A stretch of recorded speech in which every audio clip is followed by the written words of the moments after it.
Baba wethu sizwe mahlonishwe igama lakho. Siyabonga elinye isabatha osiphe lona ukuba sihlanganyele ezwini lakho. Sivula izwi lakho simema izibusiso zikamoya ongcwele. Akasivule izingqondo asinikeze ukukhalipha ukuze ekuvuleni kwethu izwi lakho senelise ukuba sikuzwe ukubana uthini kuthina namhlanje. Ukuze ekuvuleni kwethu izwi lakho sikwazi ukuthola izimfihlakalo zasezulwini, siziqonde, sihambe ngokukhanya esikuphiweyo ezwini lakho. Senzele kahle ekuvuleni kwethu izwi lakho sibusise, sibe ne-experience enhle ngesabatana namhlanje, ukuze sikwazi lokho sibekele khona, sikwazi ukugwema izilimo, sikwazi ukuhlangabezana nakho kufanele sihlangane nakho ngegama likaJesu. Senzele okuhle, usenzele umusa bese usiphelelisa endleleni yakho nasentandweni yezulu, ukuze ekugcineni size sithokoze sesithwele izinyanda. Egameni lenkosi yethu Jesu siyathandaza, amen. Namhlanje sibuka uSamuel 12. uSamuel 12 sivezelwa imizamo kaSathane yokutshabalalisa ibandla likaKristu. Sivezelwa imizamo kaSathane yokutshabalalisa ibandla likaKristu. So esobe sikufunda encwadini kaSamuel 12 sobe sibuka imizamo kaSathane yokutshabalaliseni ibandla likaKristu kusukela ngesikhathi uKristu anyukela ngaso ezulwini kuze kuyefika isikhathi sokuphela komhlaba. uSamuel 12 leyo mizamo ifinqiwe encwadini kaSamuel 12. So sibuka uSamuel 12 namhlanje. Uthena uSamuel 12 suka kuverse 1. Kwabakhona ezulwini isibonakaliso esikhulu, owesifazane embethe ilanga nenyanga iphansi kwezinyawo zakhe, nasekhanda lakhe kukhona umqhele wezinkanyezi eziyi12. Ekhulelwe wakhala enemihelo, esikwa ngobuhlungu bokubeletha. Now iBhayibheli isivezelani mayikhuluma ngesibonakaliso, kubonakala owesifazane embethe ilanga, inyanga iphansi kwezinyawo zakhe, enemiqhele ithi yona iBhayibheli enemqhele wezinkanyezi eziyi12. iBhayibheli isivezela owesifazane ekhulelwe. So owesifazane kumele ibandla. Amavesi wafaka lapha eskrinini, ayeke ngiwakhulume wonke, kodwa owesifazane kumele ibandla. Right, iBhayibheli ithe yona embethe ilanga. Ilanga iTestament Elisha isikhathi sikaKristu. uKristu nguye ovezwe njengelanga lokulunga. So lo wesifazane wayembethe ilanga. So iTestament Elisha isikhathi sikaKristu. And then bese itona inyanga iphansi kwezinyawo zakhe. So inyanga iTestament elidala, inyanga iTestament elidala, izinkonzo eziningi iTestament elidala zaziyimthunzi noma zaziyisithunzi salokho obuye kuzakuza. So inyanga iTestament elidala njalo inyanga ikhanyisa ebusuku. So sike sakhuluma ngakho ngaphambilini. Izinkanyezi eziyi12 zimele ukuphelela kwebandla likaKristu. KuTestament elidala kwakunezizwe eziyi12 zakwa-Israyeli. Testament Elisha uKristu wabiza abafundi abayi12. So inamba u12 eBhayibhelini, isibalo inombolo u12 eBhayibhelini imele ukuphelela. So izinkanyezi eziyi12 ukuphelela kwebandla likaKristu. Now lo wesifazane wayekhulelwe. iBhayibheli iyasivezela ukuthi wayekhulelwe. And then lo wesifazane wayekhulelwe, okusho ukuthi ibandla elalikhulelwe. Now sizayilandela iBhayibheli isivezele ukuthi kahle kahle iBhayibheli ikhuluma ngani. Kuverse 3 kaSamuel 12 Kwabonakala esinye isibonakaliso ezulwini, bheka, nangu udrako omkhulu obomvu, enamakhanda ayisikhombisa nezimpondo eziyishumi, nasemakhanda akhe enemiqhele eyisikhombisa. Umsila wakhe wadonsa okwesithathu kwezinkanyezi zezulu waziphonsa emhlabeni.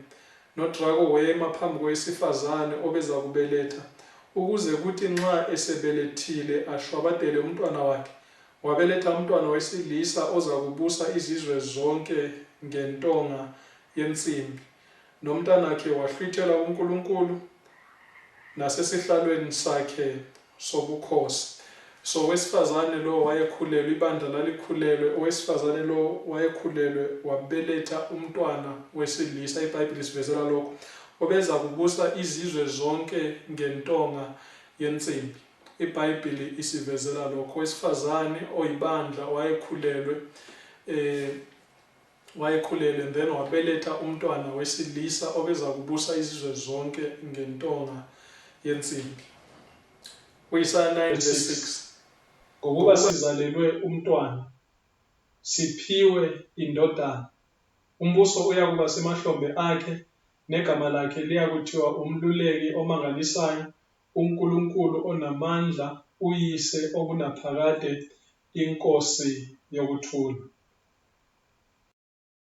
UGenesis 49 verse 8 kuya kuverse 10.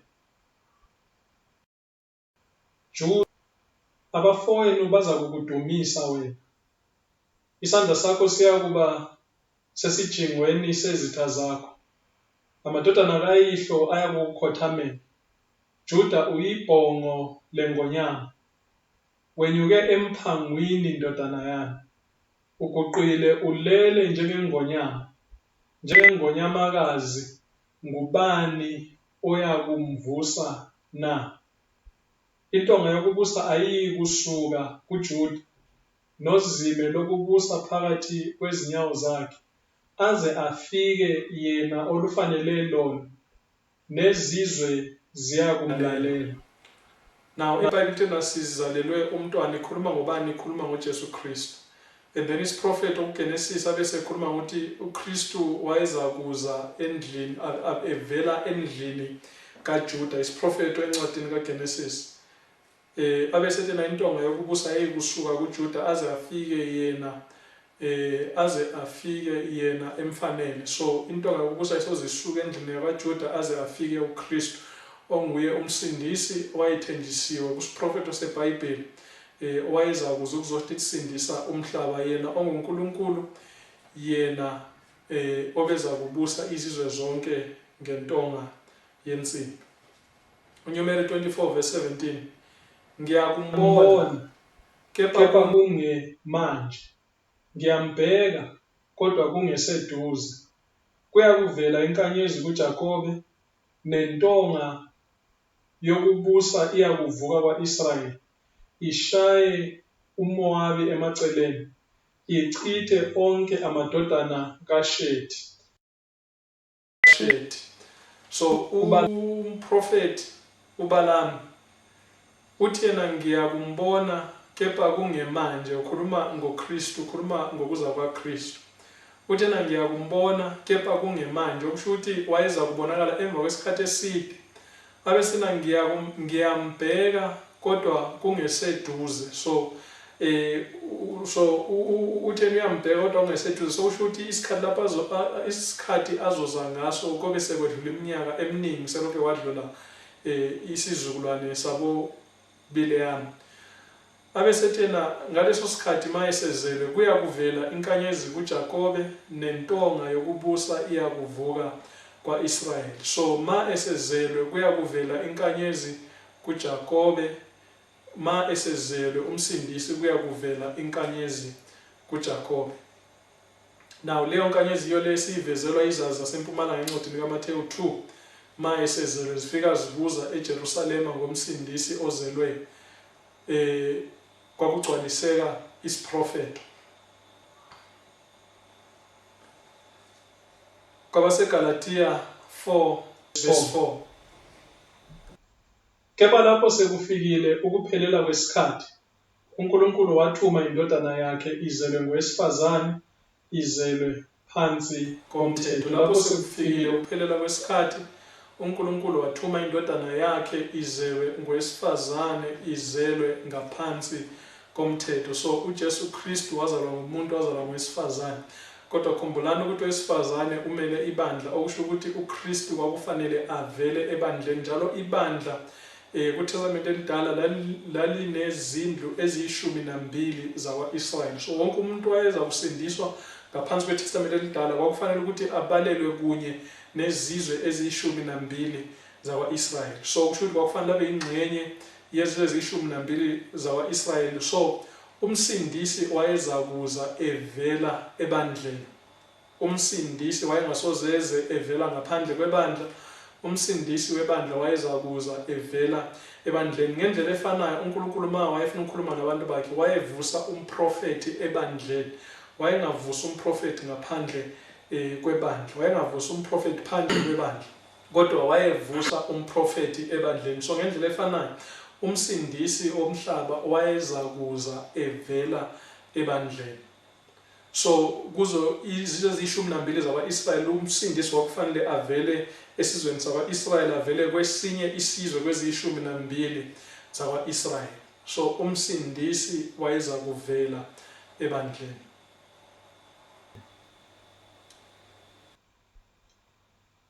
So ibandla lelo limelwe ngazolutho, bese isitshelo samlutho verse 5 ukuthi owesifazane wabeletha umntwana wesilisa oza kubusa izizwe zonke ngentonga yensimbi. Right, and then uSambulo 12 verse 3 basethi nabasekubonakala esinye isibonakaliso ezulwini. Bheka, nangu udrako omkhulu obomvu enamakhanda ayisikhombisa nezimpondo eziyishumi, nasemakhanda akhe enemiqhele eyisikhombisa. Umsila wakhe wadonsa okwesithathu kwezinkanyezi zezulu, waziphonsa phansi. Nodrako wema phambi kwesifazane obeza kubeletha, ukuze kuthi nxa esebelethile ashwabadele umntwana wakhe. So udrako wama phambi kwesifazane, kusho ukuthi udrako wama phambi kwebandla, ukuba as soon as umsindisi evela ngebandla, and then udrako ashwabadele uKristu ngesikhathi lapho uKristu ezalwa. Encwadini ngokaMathewu 2 uverse 1, qala uverse 1 uverse 2, ithi yona iBhayibheli, uJesu esezelwe eBhethlehema laseJudiya emihleni kaHerodi inkosi. Bheka, kwafika izazi eJerusalema zivela empumalanga zithi, uphi lo ozelwe eyinkosi yabaJuda na? Ngokuba sibonile inkanyezi yakhe kwasempumalanga, size ukukhuleka kuye. uJesu esezelwe, kwafika izazi zivela empumalanga zibuza eJerusalema ukuthi uphi ozelweyo eyinkosi yabaJuda? Sibone ngani ukuthi uzelwe? Sibone ngenkanyezi yakhe kwasempumalanga. uBalami wayeshilo ukuthi ekuzalweni kwakhe lapho esezelwe kuza kuvela inkanyezi iza kuvela isho ukuthi ibonise ukuthi uJesu uzelwe noma umsindisi uzelwe. So uJesu usezelwe, izazi zasempumalanga ziyeza eJerusalema ebandleni, zifika zibuza ibandla ukuthi uphi ozelweyo eyinkosi yebandla, eyinkosi yakwaJuda, eyinkosi yakwa-Israyeli. Ngokuba sibonile inkanyezi, sibonile isibonakaliso sokuthi uzelwe, sesizile ukuba sizomkhonza. So abantu naloba bebona ukukhanya ngaphandle, sinesifundo lapho esisithola, abantu naloba bebona ukukhanya ngaphandle, ibandla yilo kufanele ukuthi licacisele abantu ukukhanya lokho abakutholile ngaphandle. Ingakho beze ebandleni bazobuza ukuthi uphi lo ozelweyo eyinkosi yakwaJuda. Bazobuza ibandla ngomsindisi obeza kuvela ebandleni esezelwe. Sebesho kanjalo uverse 3 besethena uHerodi inkosi isikuzwile lokho, wakhathazeka neJerusalema lonke kanye naye. Na kungani uHerodi wayekhathazekile ngokuzalwa kukaKristu, ngokuzalwa komsindisi? Kungenxa yokuthi uHerodi wayecabanga ukuthi uJesu usezomaphuca isihlalo sakhe. Kungenxa yokuthi uHerodi wayecabanga ukuthi uJesu usezothatha indawo yakhe. uHerodi wayelokhu ezwa abakaJuda beziqhenya ngeziprofeto zokuza komsindisi, ukuthi umsindisi uzazoketula umbuso wamaRoma ngoba amaJuda basebecindezelekile ngaphansi kombuso wamaRoma. So uHerodi mazifika izazi zasempumalanga zibuza ngenkosi yabaJuda ezelwe, uHerodi useyakhumbula kahle ukuthi vele bahleli bekhuluma ngomsindisi wabo ozakuza aketule umbuso wamaRoma. Right. So uHerodi esekuzwile lokho. Herode esekuzwile lokho, uverse 7 ithi yona uverse 7 kaMathewu ngokaMathewu 2. Khona uHerodi ezibizile izazi ngasese, wabuzisisa kuzo isikhathi inkanyezi ebonakele ngaso. Wazithuma eBethlehema, wathi hambani nibuzisise ngomntwana. Kuyakuthi nxa nimfumene ningitshele ukuba nami ngiye ngikhuleke kuye. So uHerodi utshela kulezi izazi, hambani nibuzisa ngomntwana, mase nimfumene nize ningilethele izwi nami ngiye ukukhuleka kuye. Kodwa uHerodi injongo yakhe yayingeyona yokukhuleka kuKristu, injongo yakhe yayingeyokubulala uKristu. Now uSamuel 12 usivezela ukuthi uDrago lo wayeza kuma phambi kwesifazane ukuze uKristu maye sezelwe uDrago ashwabadele umntwana lo obelethwe ngowesifazane. So uHerod lana ngenkohliso utshela izazi zasempumalanga ukuthi kazimlethele izwi mase zimtholi sezimfumene umntwana ukuze ahambe ayekhuleka. Empeleni wayengafuna ukuyokhuleka kuKristu kodwa wayefuna ukubulala uKristu ngoba wayesaba ukuthi nguye lo bekukhulunywa ngaye, nguye lo amaJuda beziqhenya ngaye ukuthi uzakuza aketule umbuso waseRoma, umbuso wamaRoma. Then verse 13. Verse 13 abesethena sezimukile, bheka ingilosi yenkosi yabonakala kuJosefa ngephupho ithi, vuka uthabathe umntwana nonina ubalekele eGibhithe, uhlale khona ngize ngikutshele ngokuba uHerodi uza kumfuna umntwana ukuba ambhubhise. uNkulunkulu uyaveza kuJakobe ngephupho abesethena, baleka suka lana ubalekele eGibhithe, uhlale khona ngize ngikutshele mina ukuthi sewungabuyela eJerusalema noma usengaphinda ubuyele futhi eJerusalema ngoba uHerodi ufuna ukubhubhisa umntwana. Verse 16 abesethena verse 16, khona uHerodi esebonile ukuthi izazi zimphambile wathukuthela kakhulu, wathumela wabulala bonke abantwana besilisa baseBethlehema nasendaweni yonke yangakhona abaminyaka 2 nangaphansi, njengesikhathi abesikuzisisile kuzo izazi. So uHerodi esebonile izazi zasempumalanga uthena azahambe zomfuna, mase zimfumene zimlethele izwi. uNkulunkulu wavela ngephupho kuzo izazi wathi mase zibuyela mazingabuyeli ngendlela efanayo ezihambe ngayo. So uHerodi esebonile ukuthi izazi kazisezanga, wathukuthela wahamba eBethlehema lonke ukubulala abantwana abaneminyaka 2 nangaphansi. So esekwenza lokho wayengazi ukuthi uNkulunkulu vele benecebo lokuvikela uKristu ngoba uNkulunkulu izazathi zisuka eJerusalema zifika kuJosefa noMaria uJesu ezelwe, zafika zaletha izipho, zafika zakhuleka. Mazi zisuka lapho zisuka kuJosefa noMaria, uNkulunkulu wavela ngephupho kuJosefa noMaria uthi uJosefa noMaria kababaleke basuke eBethlehema baye eGibhithe lapho umntwana azothola khona ukuphepha. Now uSambulo 12 ukhuluma ngesinye isibonakaliso. Verse 4 sithi, noDrago wema phambi kwesifazane obeza kubeletha ukuze kuthi nxa esebelethile ashwabadele umntwana wakhe. So uDrago nguSathane, uDrago nguSathane. uSambulo 12 verse 9 uyasivezela ukuthi uDrago nguSathane, njalo umoya kaSathane watholakala kumibuso. Umoya kaSathane umoya wokushushisa nokubulala abantu bakaNkulunkulu, umoya wokuchitha umbuso kaNkulunkulu, ngumoya kaSathane lo. Encwadini kaEzekiel 29 verse 2 no verse 3,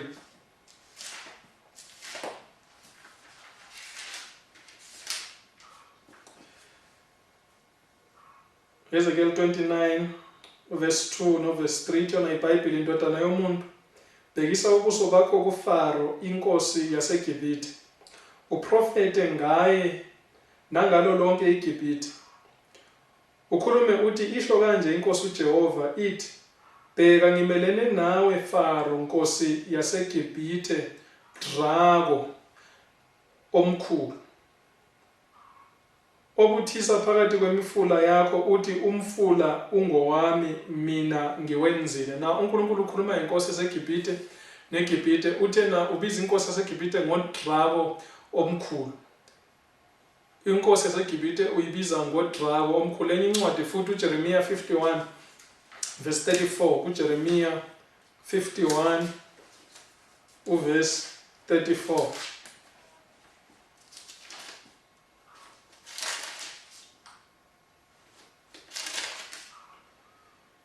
Verse 34 ithi yona iBhayibheli, uNebukadnesari inkosi yaseBabele ungidlile wangiqeda, ungenze isitsha esingenalutho, wangigwinya njengodrago, ugcwalise isisu sakhe ngokumnandi kwami wangixosha. Now qale nithe inkosi yaseGibhithe uDrago, abesithi uNebukadnesari naye ungidlile njengodrago. So uDrago umele uSathane, njalo umoya kaSathane watholakala kumibuso yomhlaba. Umoya kaSathane utholakala kumbuso yomhlaba. Umoya kaSathane ubonakala ngofuna ukushwabadela ibandla likaKristu, wabonakala ngofuna ukushwabadela uKristu. Umoya kaSathane ubonakala ngofuna ukuqeda abantu bakaNkulunkulu. AbaseGibhithe babekhonza ingwenya loba uDrago njengomthombo wabo bonke ububi ngaphansi kwegama elithi Typhon. Umbala obomvu lana uveza ukuba ngumbulali wakhe nesimilo sakhe esomele igazi. KuSamuel 12 verse 3 uDrago usebenzisa umbuso wamaRoma oveze njengesilo esibomvu esinamakhanda ayisikhombisa nezimpondo eziyishumi. uHerodi wayengumbusi eJudiya nendawo ezazimikakile, wayengumbusi lapho emele umbuso wamaRoma. So uHerodi wayefuna ukubulala uKristu, uHerodi wayemele umbuso wamaRoma. uHerodi wayesebenzela umbuso wamaRoma. NgokaSambulo 17 verse 9 kuya ku-10, amakhanda ayisikhombisa amele imizamo kaSathane ephelele embusweni emikhulu yokulwa nabantu bakaNkulunkulu. Amakhanda ayisikhombisa yila ayemele yiphi imibuso eyasetshenziswa uSathane ngendlela enkulu endweni omhlaba ukulwa nabantu bakaNkulunkulu. Ikhanda lokuqala wawungumbuso waseBabeli, ikhanda lesibili amaMede namaPheresiya, ikhanda lesithathu amaGriki, ikhanda lesine iRoma yaboKhesari, ikhanda lesihlanu iRoma yabopapa, lesithupha nekhanda lesikhombisa siza kukhuluma ngawo la amakhanda amabili encwadini kaSambulo 17. Siza kukhuluma ngawo la amakhanda amabili encwadini kaSambulo 17 ngoba la amakhanda amabili anokokwenza nezinsuku zokugcina. Izimpondo eziyishumi, ukuhlukana kweRoma kaShumi okuvezwe kuDaniel 7. Umsila uthe ngoba yena uthena kuSambulo 12 verse 3, uthena umsila wakhe wadonsa kwesithathu kwezinkanyezi zezulu waziphonsa emhlabeni. So umsila umele ini? Umthelela obhubhisa umphefumulo, okuzimfundiso zakhe zamanga. Right, encwadini uIsaya 9 uverse 14 kuya kuverse 16. uIsaya 9 uverse 14 kuya kuverse 16.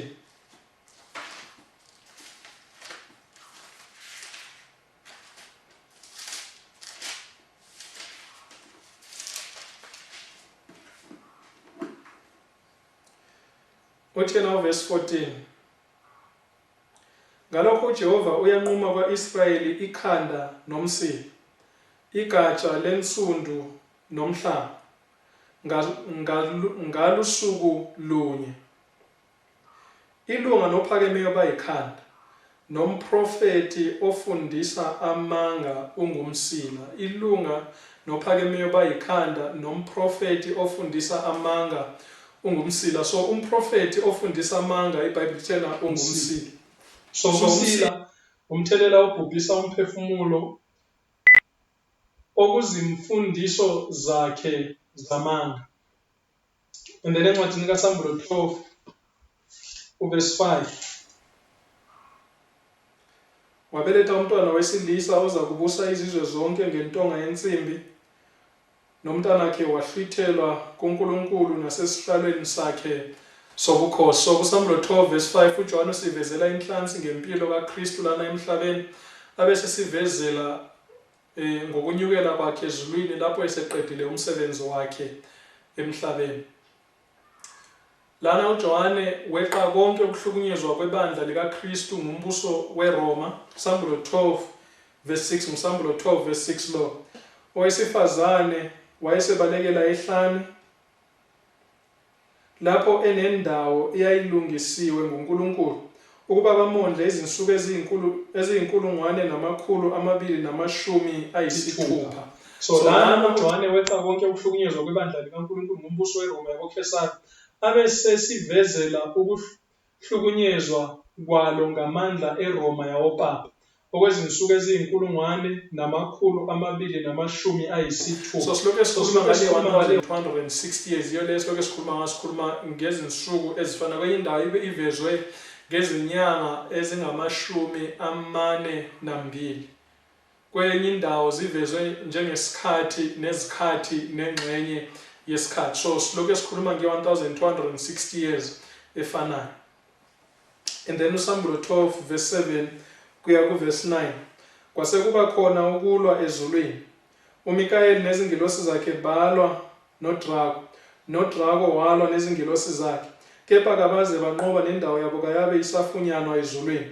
Wayesephonswa phansi uDrago omkhulu, inyoka endala ethiwa umhlebi noSathane odukisa izwe lonke, waphonswa phansi emhlabeni, nezingilosi zakhe zaphonswa kunye naye. So kwase kuba khona ukulwa ezulwini. iBhayibheli sivezela ukuthi kwase kuba khona ukulwa ezulwini. So impi yasezulwini inamahlandla amathathu. Impi yasezulwini namahlandla amathathu.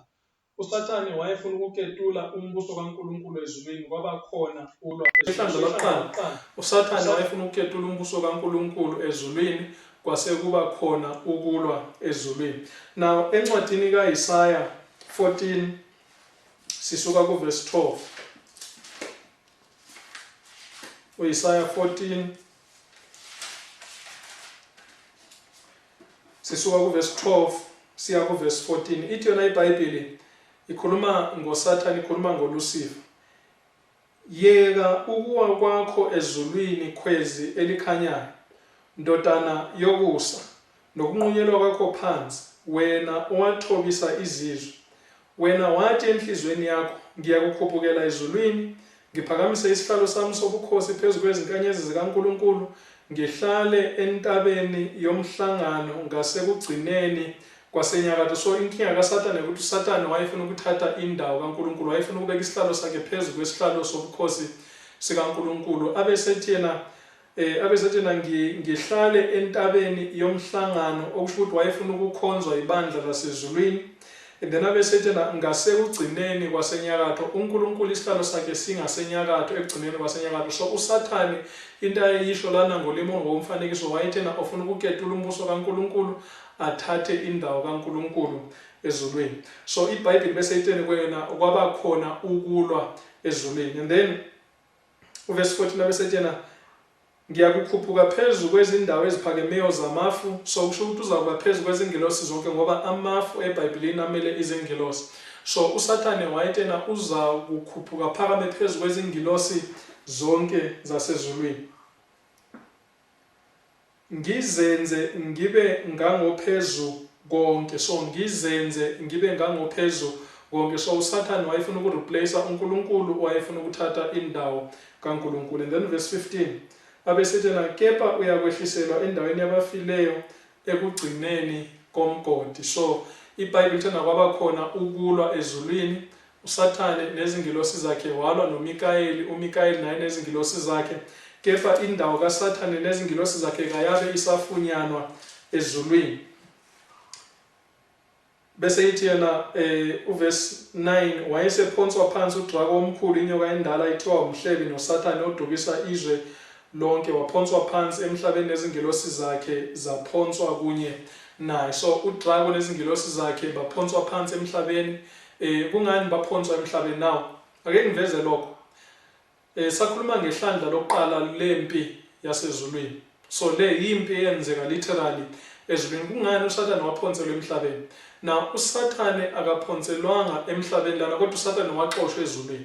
Now ngizakuyiveza nje kancane mase yaphambili. uSathane akaphonselwanga emhlabeni kodwa iBhayibheli lana izama ukusivezela okuthile mayithena waphonswa phansi waphonselwa emhlabeni. Ngizakuyiveza kancane masiqhubeka.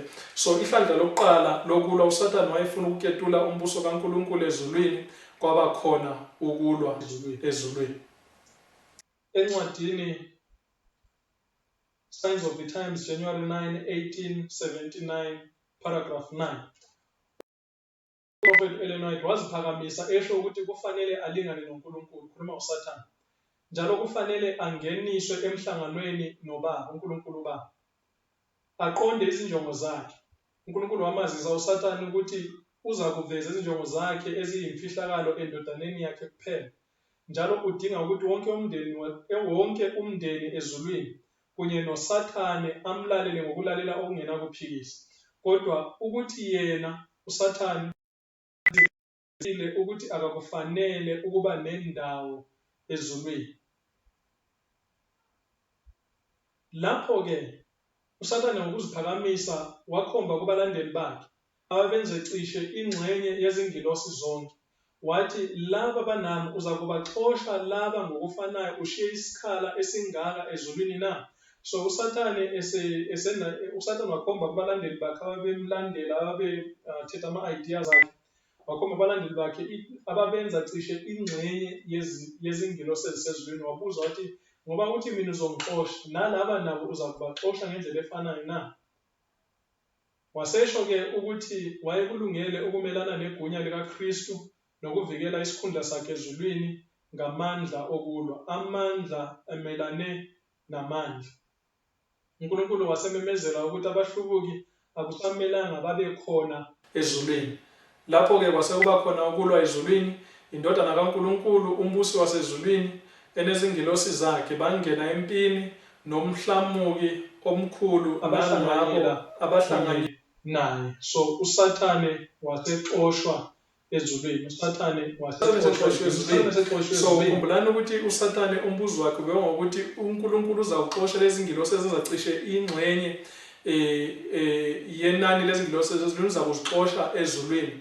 So uSathane wayengazi ukuthi uNkulunkulu wayenelinye icebo analo. Ngoba uSathane wabuza ukuthi uzawuxosha lezi zingilosi ezizacisha ingxenye yezingilosi ezulwini ushiye isikhala esingaka ezulwini na? So uSathane wayengazi ukuthi uNkulunkulu unecebo elithile. So uSathane exoshwe ezulwini, uNkulunkulu wasedala umhlaba.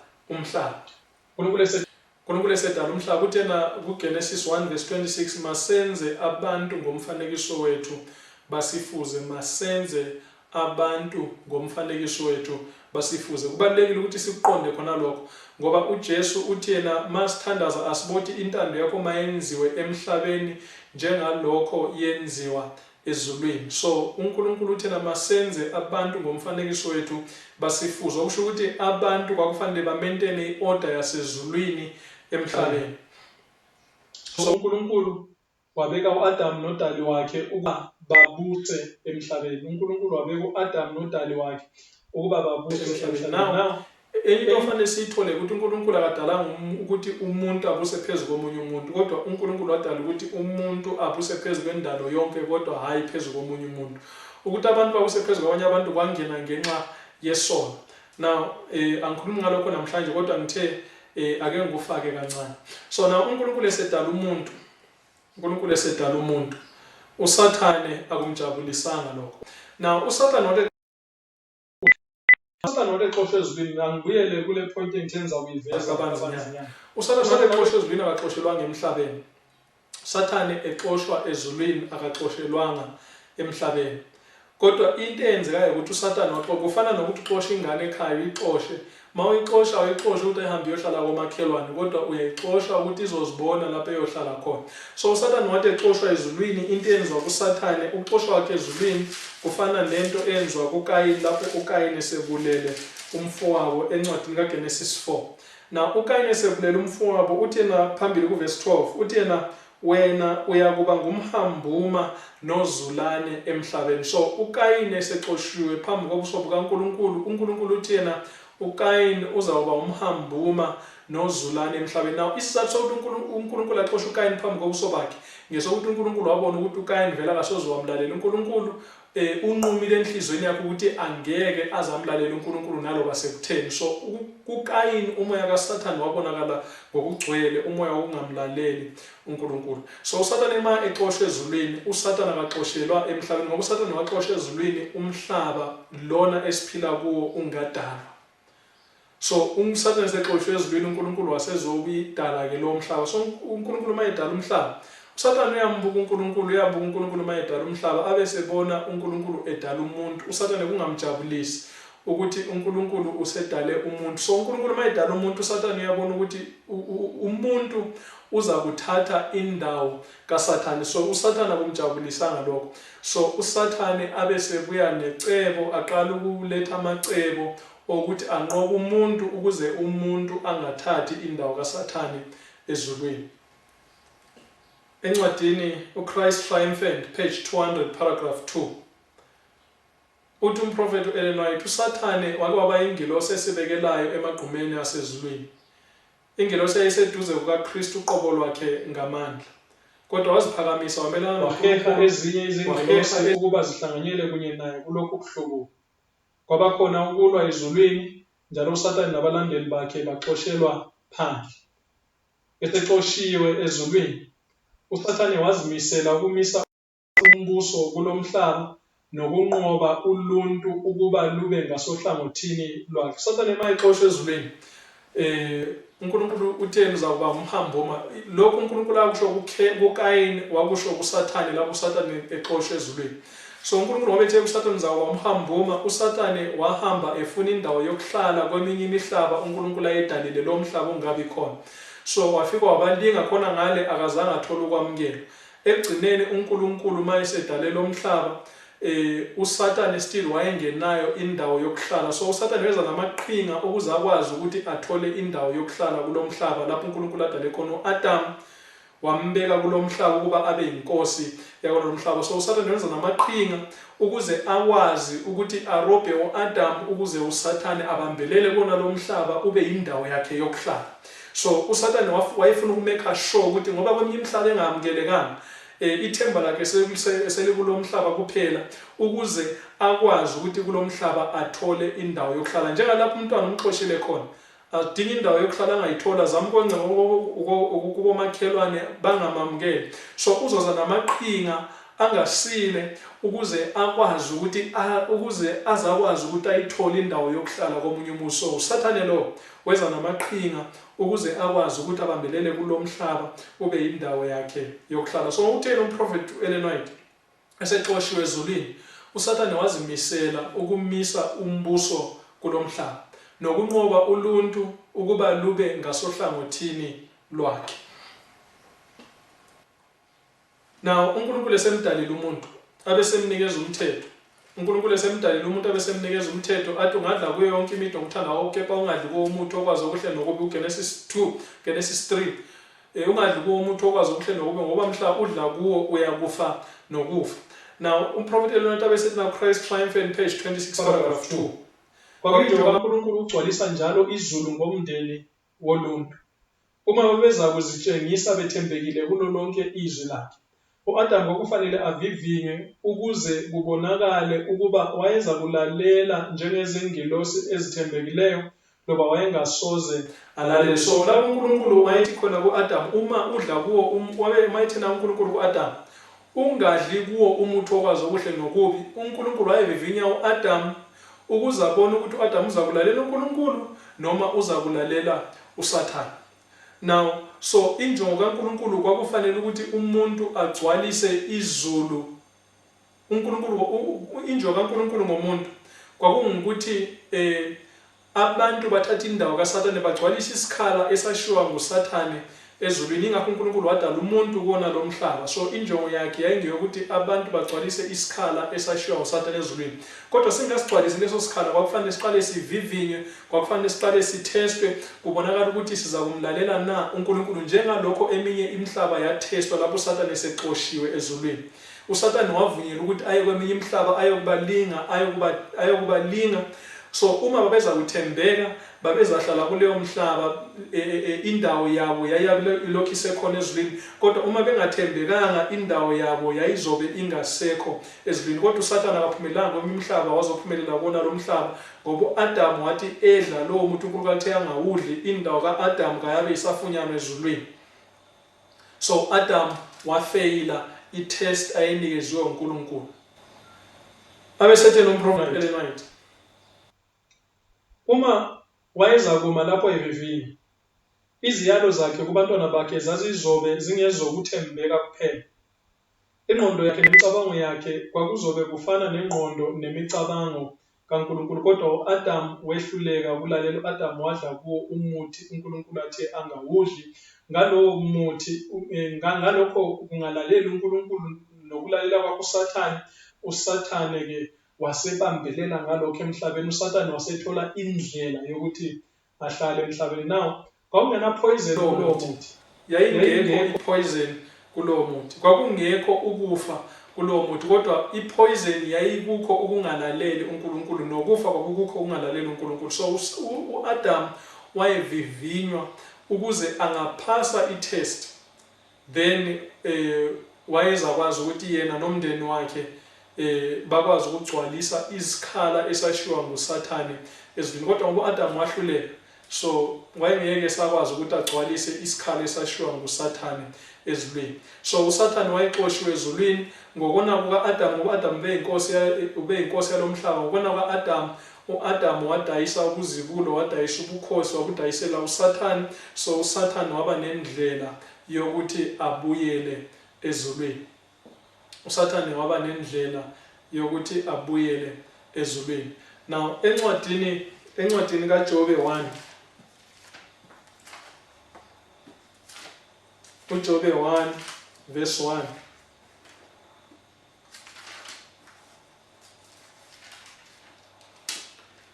ithi yona iBhayibheli, kwakukhona umuntu ezweni lase-Uzi ogama lakhe lalinguJobe. Lo muntu wayengenasici, elungile, wayemesaba uNkulunkulu, wabalekela okubi.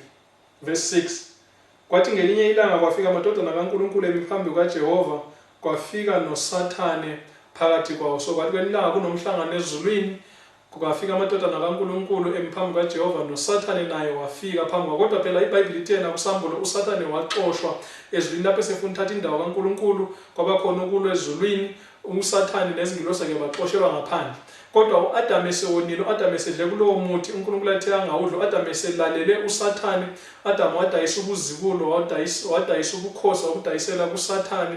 So uSathane waphinda futhi waba nendlela yokuthi angene ezulwini ngoAdam. So kwakufanele ukuthi uma kunomhlangano ezulwini, uAdam kwakufanele ukuthi aye ezulwini amele abantu basemhlabeni. Kwakufanele ukuthi uAdam abe nguye oya ezulwini, ayemhlanganweni wasezulwini amela abantu bakaplanet Earth. Kodwa ngoba uAdam eselalela uSathane nguye oseyinkosi yabona lo mhlaba, uSathane wasethola indlela yokuthi abebuyela futhi ezulwini. So lana iBhayibheli thina, kwathi ngelinye ilanga kwafika amadodana kaNkulunkulu ema phambi kukaJehova, kwafika noSathane phakathi kwawo. Verse 7, uJehova wayesethi kuSathane, uvelaphi na? uSathane wayesemphendula uJehova wathi, ekuzuleni emhlabeni nasekuhamba-hambeni kuwo. So basezulwini uJehova ubona uSathane evela, abesembuza ukuthi ubuyaphi. uSathane abesethi ngibuye ekuzuleni emhlabeni nasekuhamba-hambeni kuwo. So uSathane into ayezama ukuyisho kuNkulunkulu, into esiyivezelwa iBhayibheli, uSathane wayezama ukugcwalisela uNkulunkulu ukuthi wena uthi umhlaba ngowakho uwenzile, kodwa abantu bonke abasemhlabeni abakulaleli.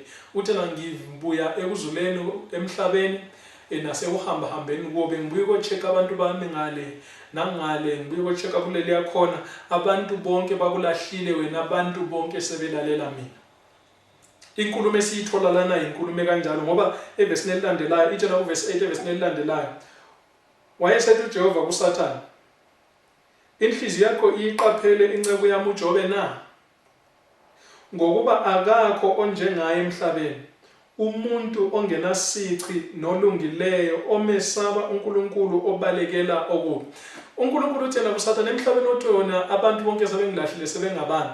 Uthena uke wamqaphela yini uJobe abantu nobabiza ngokuthi ngabantu bakhe abangasangilaleli mina. Uke wamqaphela yini uJobe? Akekho njengaye emhlabeni, ngumuntu oyesaba uNkulunkulu obalekela okubi ongenasici. So uJobe kuleso sizukulwane wayengumuntu kaNkulunkulu, umuntu ongenasici.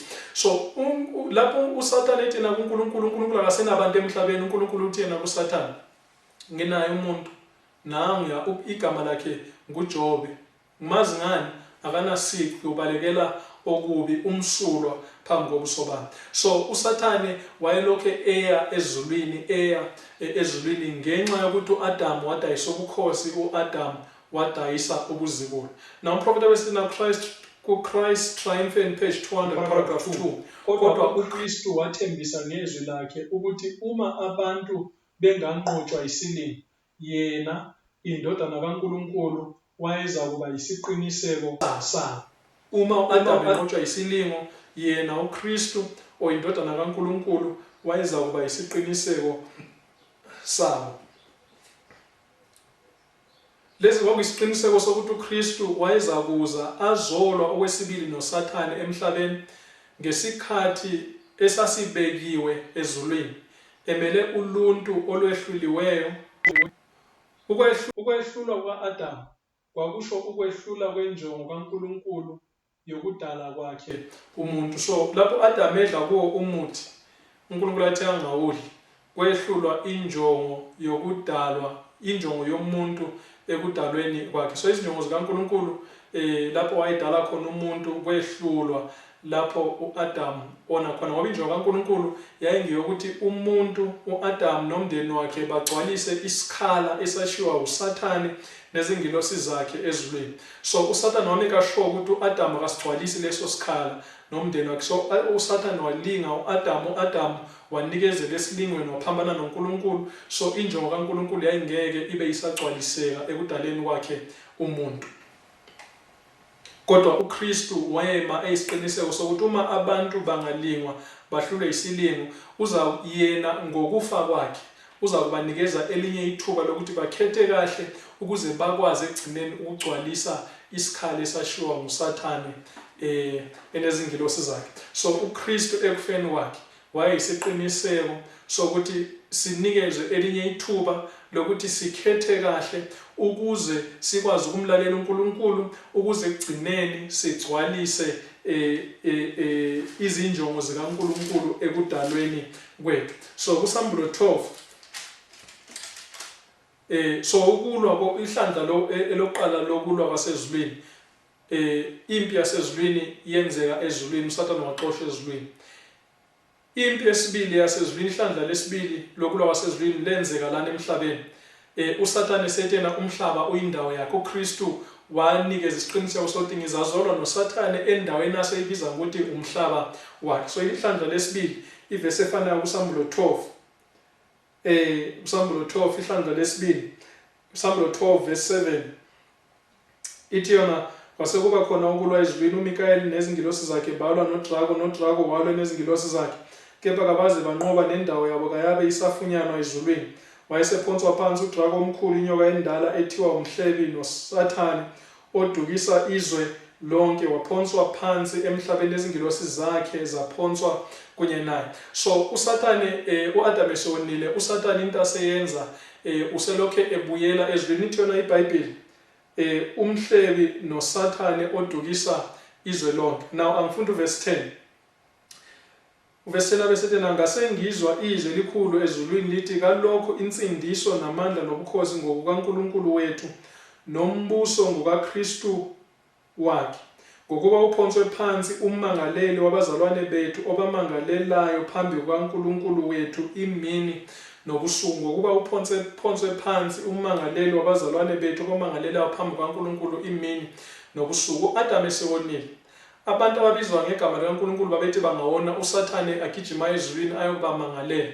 Now babewona ngoba vele babelingwe nguye uSathane ukuthi bawone. So babethi bangawona uSathane agijima ayobamangalela phambi kaNkulunkulu ezulwini, ashathi nangu ubizwa ngegama lakho uthi ngumuntu wakho, kodwa nangu wenza ukuthi nokuthi.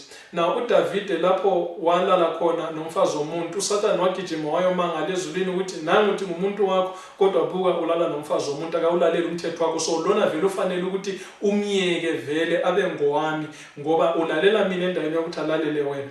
Lapho uDavide esebulele khona indoda yomuntu ngenxa yesono sakhe sokuthi ulele nomfazi womuntu, umfazi womuntu wakhulela, uSathane wahamba wayomangalela phambi kaNkulunkulu ezulwini ukuthi nangu uDavide uthona, uDavide ngumuntu wenhliziyo yakho, kodwa buka ukuthi izinto uDavide azenza azifani nawe, zifana nami. So uSathane wayelokhu eya ukuyomangalela abantwana bakaNkulunkulu ezulwini. Thina iBhayibheli uba uphonswe phansi ummangaleli wabazalwane bethu obamangalelayo phambi kaNkulunkulu wethu imini nobusuku. Encwadini kaZakhariya 3 uverse 1 kuya kuverse 4.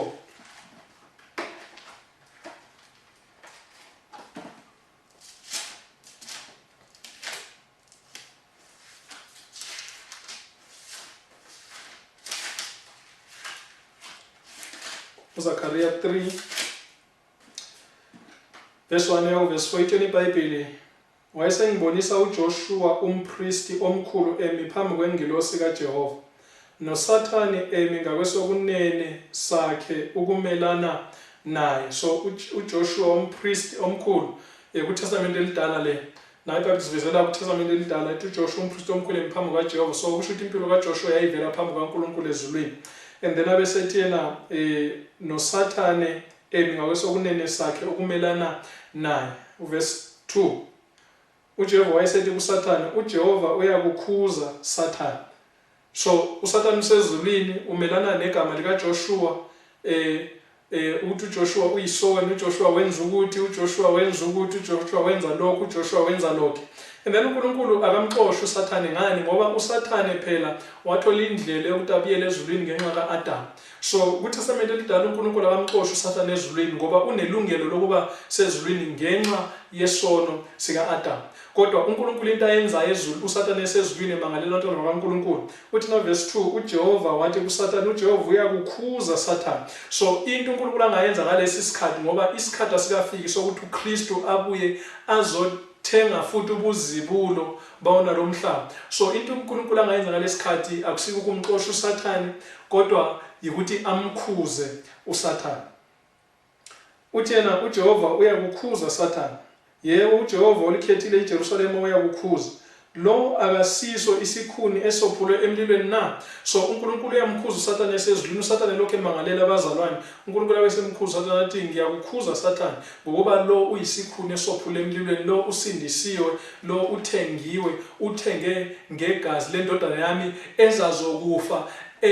Leyo ndodana yami, lelo gazi elivezwe izinkonzo zezimvu namawundlu abawenzayo emhlabeni, lawo mawundlu akhomba kuyindodana yami ezakufa. So lona usindiswe ngegazi. So uNkulunkulu uyakukhuza Sathane.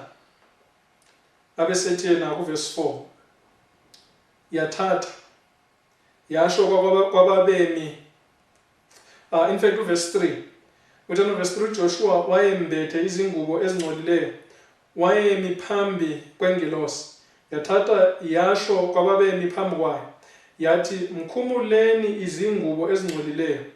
Kuyena yathi bheka, ngidedisile kuwe ububi bakho, ngiyakukwembathisa ezobukhosi. So izingubo ezingcolileyo zimele izono, zimele ububi, and then ezobukhosi zimele ukulunga okuvela kuNkulunkulu. So uNkulunkulu uthena kuJoshua, ngidedisile ububi bakho, ngisusile ububi bakho, abesithena ngizakwembathisa ezobukhosi. Okusho ukuthi ngizakunikeza isimilo esivumelana nesimilo sikaNkulunkulu, ngizakunikeza isimilo sikaNkulunkulu. So uSathane wayesezulwini, uSathane eyomangalela abantwana bakaNkulunkulu ezulwini. So kuTestament elidala usathane ulokhu ubhizi umangalela abantwana bakaNkulunkulu ngezono zabo, ushaya ama-up and down anyuka ezulwini ayomangalela abantwana bakaNkulunkulu atshena buka ukuthi ngabantu bakho babizwa ngegama lakho kodwa bakulaleli, benza izinto eziphambene nentando yakho, benza izinto eziphambene nawe kodwa balalela mina uma ngibatshela ukuthi abenza ukuthi bayakwenza, uma ubatshela into abangenza ukuthi baphambana nezwi lakho. So usathane wayelokhu eyomangalela abantwana bakaNkulunkulu ezulwini kodwa uNkulunkulu wayelokhu ethena uJehova uyakukhuza Sathane, laba basindiswa ngegazi. So incwadi kaSamuel 10, incwadi kaSamuel 12 uthena kuverse 10, incwadi kaSamuel 12 uverse 10, uphonswe phansi umangaleli wabazalwane bethu abamangalelayo phambi kwaNkulunkulu wethu imini nobusuku. Na incwadi kaJohane 12, ngokaJohane 12 uverse 31, ngokaJohane 12 uverse 31,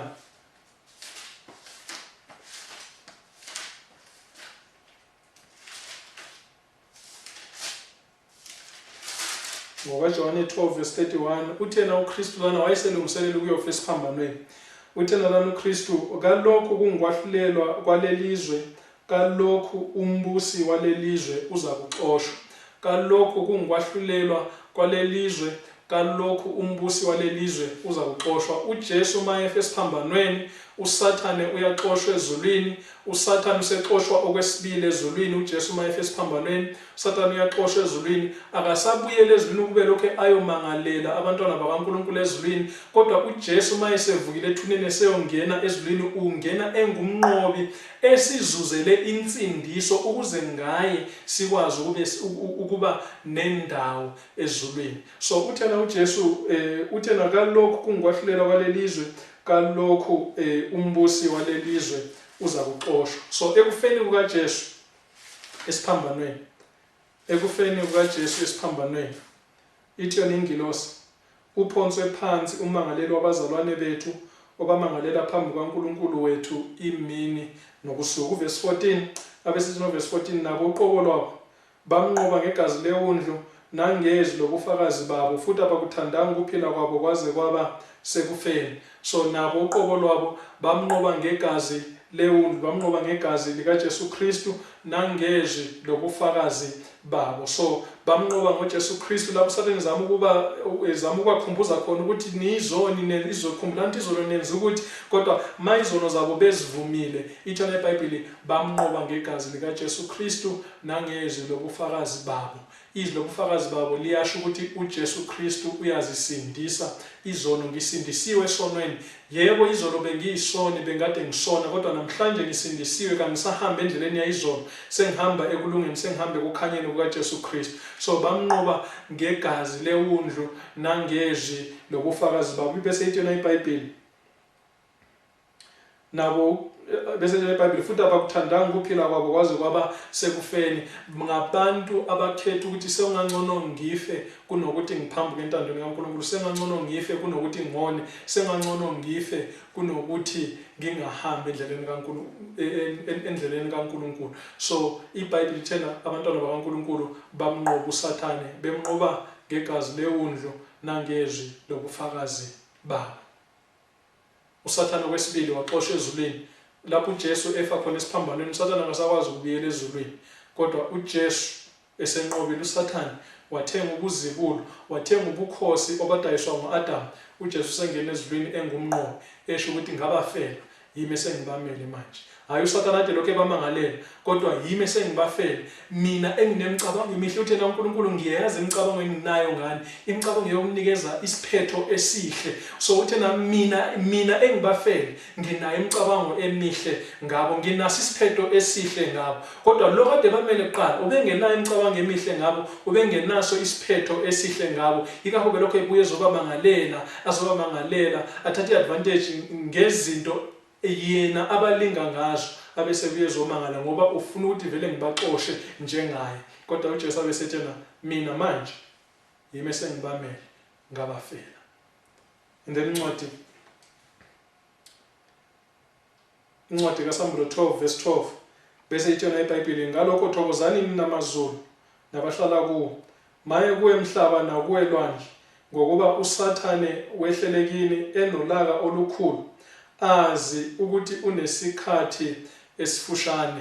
So ithena thokozani nina mazulu nakini enihlala kuwo, abesethena maye kuwe emhlaba, maye kuwe emhlaba nakini nakuwe lwandle, ngokuba uSathane wehlele kini enolaka olukhulu azi ukuthi isikhathi sakhe sifishane. So uSathane uyazi ukuthi kusukela ngesikhathi uJesu afa ngaso sokusele nje iminyaka embalwa. Khumbulani uJesu ma-efa already vele iminyaka say about 4,000 years. So kusho ukuthi uJesu kusukela isikhathi uJesu afa ngaso sokusele about 2,000 years ukuthi icebo losindiso liphelele. So kusele about 2,000 years ukuthi uSathane axoshwe emhlabeni.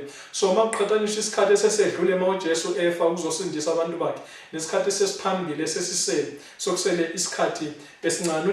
Uthena verse 12, ngalokho thokozani nina mazulu nabakhe kuwo, maye kuwe emhlaba nakuwe lwandle nakuwo, ngokuba uSathane wehlele kini enolaka olukhulu azi ukuthi unesikhathi esifushane. So uSathane into angayenza ukuze avimbe abantu bakaNkulunkulu ukuthi basindiswe, kufanele ayenze ngaleyo 2,000 years esele kusukela ngo-31 AD.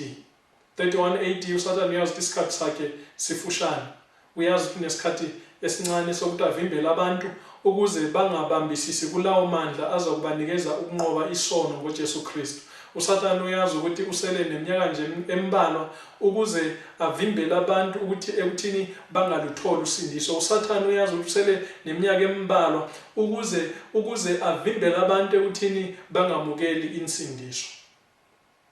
Abesethena kuverse 13 uthe uDrake sibona ukuthi usephonswe phansi emhlabeni, wazingela owesifazane owayezele umntwana wesilisa.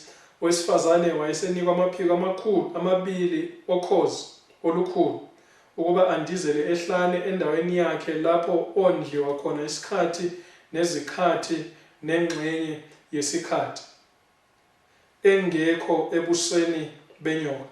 Nenyoka yakhwifa kwaphuma emlonyeni wayo emva kwesifazane amanzi kungathi umfula ukuba imukise nomfula. Verse 16, umhlaba wamsiza owesifazane, umhlaba wakhamisa umlomo wawo, wawuminza umfula, wawukhifa udrago ngomlomo wakhe. So now kuverse 13, sisuka kuverse 13 kuya kuverse 16. Ithi yona kuverse 13 ukuthi uDrake sebona ukuthi usephonswe phansi emhlabeni, wazingela owesifazane owayezele umntwana wesilisa, wazingela ibandla lapho kwavela khona uJesu Kristu. Owesifazane wayesenikwa amaphiko amabili okhozi olukhulu ukuba andizele ehlane endaweni yakhe lapho ondliwa khona isikhathi nezikhathi nengxenye yesikhathi, engekho ebusweni benyoka. So isikhathi nesikhathi nengxenye yezikhathi, ibandla likaKristu lalisehlane. Ibutho lasiza isifebe ukuze sizame ukuqeda abangcwele bakaKristu ehlane. So isikhathi nezikhathi nengxenye yesikhathi. So isikhathi unyaka, izikhathi iminyaka emibili, ingxenye yesikhathi u6 months. So isikhathi, izikhathi, ingxenye yesikhathi kusinikeza 1260 years. Mase converter ngokwesiprophet sikushintshela kuzinsuku zesiprophet. So iminyaka ewu3.5 isinikeza iminyaka yesiprofeto ewu1260 years. So ibandla likaKristu labaleka layohlala ehlane, lalingakhonza uNkulunkulu ngokukhululekile, lalingashumayeli ivangeli ngokukhululekile. Ngani? Ngenxa yokuthi umbuso wawopapa yiwo wawuzithi uNkulunkulu, yiwo wawuzithi ukhulumela uNkulunkulu. So kwakushiwo upapa kwakuthathwa nje ukuvela kuNkulunkulu. So laba basho lokho kushiwo iBhayibheli, upapa wayelwa nabo, umbuso wawopapa baseRoma wawulwa nabo. So ibandla likaNkulunkulu labalekela ehlane, abanye balahlekelwa imizi yabo, ibandla lafika lathatha imizi yabo. Abantu bakaNkulunkulu balahlekelwa yikho konke, bahamba bayophila ehlane, baphila ngokulima, bazikhulisela ukudla, basebenza kanzima ukuze bakwazi ukuthi baphile, bakhethe ukuthi basebenze kanzima ukuze bagcine iqiniso uNkulunkulu abanikeze lona. So ibandla likaNkulunkulu labasehlane isikhathi nezikhathi nengxenye yesikhathi. Ibandla likaKristu lalisehlane ibutho lasiza wesifazane isifebe okuyibandla ibandla lamakatolika ukuba sizame ukuqeda abangcwele bakaKristu. So ibutho lasiza lo wesifazane oyibandla eliphuma endleleni isifebe ovezwa iBhayibheli njengesifebe njengophingayo. Ibutho lasiza owesifazane ukuba lizame ukuqeda abangcwele bophezkonke. Encwadini kaDaniel 8 sizothola ukuthi ibandla lamakatolika vele lona ngokwalo alikwazi ukuthi lishushise umuntu, kodwa ukuze likwazi ukushushisa umuntu lisebenzisa uhulumeni noma igovernment. So ibandla lamakatolika it's a religio-political power mangasho. So umbuso wamakatolika umbuso wezepolitiki ohlangene nezezinkolo, right? So uDaniel 8 verse 24 ikhuluma ngombuso wawopapa, uthi yena iyakuba namandla amakhulu ingenamandla eyokuqala kodwa. King James version ithi yona his power shall be mighty but not by his own power. Uzakuba namandla amakhulu kodwa hayi ngamandla akhe. Uzakuba namandla amakhulu kodwa hayi ngamandla akhe. Uzosebenzisa amandla kabani? Encwadini kaDaniel 11 verse 31 uza kusebenzisa amandla kabani? Verse 31 uthi yena izimpi ziyakuvela naye, khuluma ngamandla afana amandla obupapa. So uthi yena izimpi ziyakuvela naye. So ubupapa buza kusizwa ngamabutho ama-governments omhlaba. So kule 1260 years ithi yona iBhayibheli uDraco ongusathane esebenzisa umbuso wobupapa ngale 1260 years wakhifwa umfula omkhulu ukuba umfula umukise ibandla likaKristu, kodwa umhlaba wasiza wavula umlomo wawo wasiza owesifazane ukuba angamuki nani nomfula. So lo mfula iBhayibheli isivezela ini? Isivezela ukuthi umbuso wobupapa wawuza kusebenzisa amabutho ezepolitiki ukuba uzame ukuqeda laba owababiza ngama-heretic, ukuba uzama uqeda labo ababemi ezweni likaNkulunkulu. So uthi na verse 31 izimpi ziyakuvela naye, izimpi ziyakuvela nenkosi le engumbuso obupapa. Abesithina zingcolise indlu engcwele inqaba, zisuse umnikelo oshiswa imihla yonke, zimise isinengiso sencithakalo. Now iminikelo eshiswa imihla yonke ngakhuluma ngayo kancane kuDaniel 8.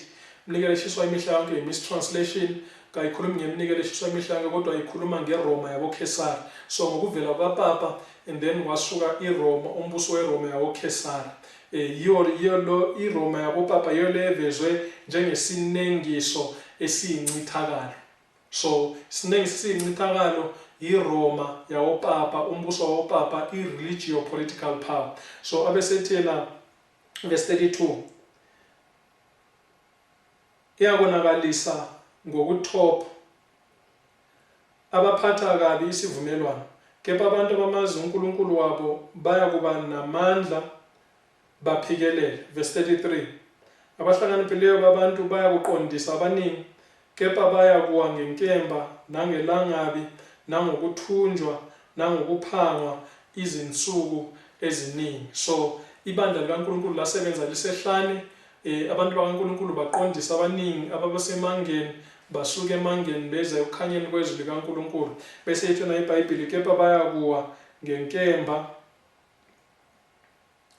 nangelangabi nangokuthunjwa nangokuphangwa izinsuku eziningi. For 1260 years ibandla lamakatolika lisebenzisa amabutho ezepolitiki, ibandla lamakatolika lisebenzisa ibutho lezepolitiki la zama ukubulala nokuqeda ibandla likaKristu, labo abame ezwini likaNkulunkulu abathi bona zonke izimfundiso zebandla elizibiza ngebandla lamaKristu kufanele zivivinywe ngalokho okushiwo iBhayibheli. Ma zingahambisani nalokho okushiwo iBhayibheli kufanele zilahlwe. mazihambisana nokusho iBhayibheli siyazamukela. So umbuso webandla lamaKatolika wazama uqeda abantwana bakaNkulunkulu ababemi ezwini likaNkulunkulu, ababemi kulokho okushiwo yizwi likaNkulunkulu, ababethi sola scriptura, iBhayibheli neBhayibheli kuphela. So umbuso webandla lamaKatolika wawuzama ukuqeda ibandla likaKristu emhlabeni. Ibandla likaKristu emhlabeni laziwa ngani? Ngokugcina imithetho kaNkulunkulu. Ibandla likaKristu emhlabeni laziwa ngokuthi ligcina imithetho kaNkulunkulu. Phezu kwakho konke iBhayibheli yilo eliyinqubomgomo yokuphila nezimfundiso zabo. Ibandla likaKristu laziwa ngalokho. So iBhayibheli yasivezela ukuthi umbuso wobupapa wazama ukuthi uqede ibandla likaNkulunkulu lana emhlabeni. NgoSambulo 12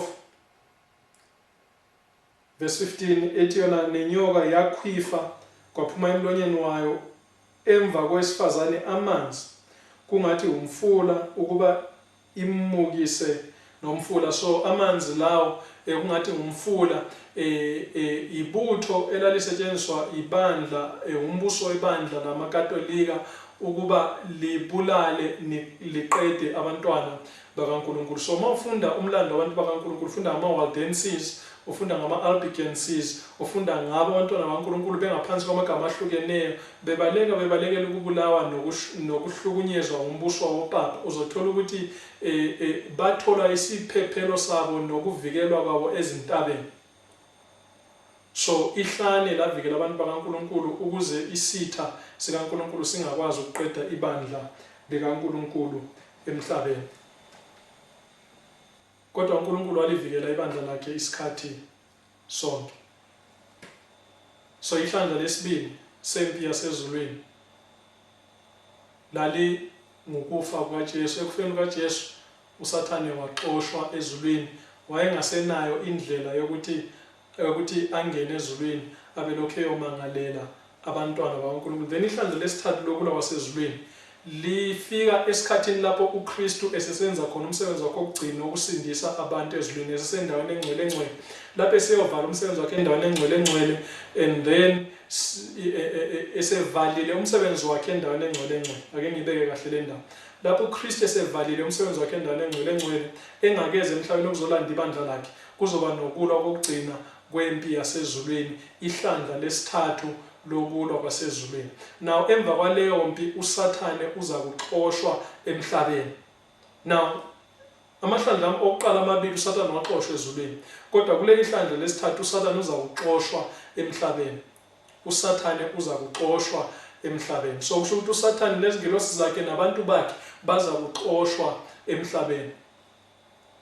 Kodwa this time abasoze baxoshwa ukuthi babe umhambo. This time baza kuxoshwa, uNkulunkulu uza kubashisa ngomlilo oqothulayo nesibabule, agezise umhlaba ngomlilo abeseqala kasha umhlaba wakhe ube umhlaba ophelele awudala ekuqaleni awabeka kuwo uAdam esesimeni sakhe sokuphela. So uNkulunkulu uza kudala kasha uSathane kuleli hlandla lesithathu uza kuxoshwa emhlabeni. Sambulo 12 verse 17 ihlandla lesithathu lokulwa lempi yasezulwini. Sambulo 12 verse 17 impi yokugcina emva kwalempi kayisekho enye impi ezakuliwa ephathelene nokuhle nokubi.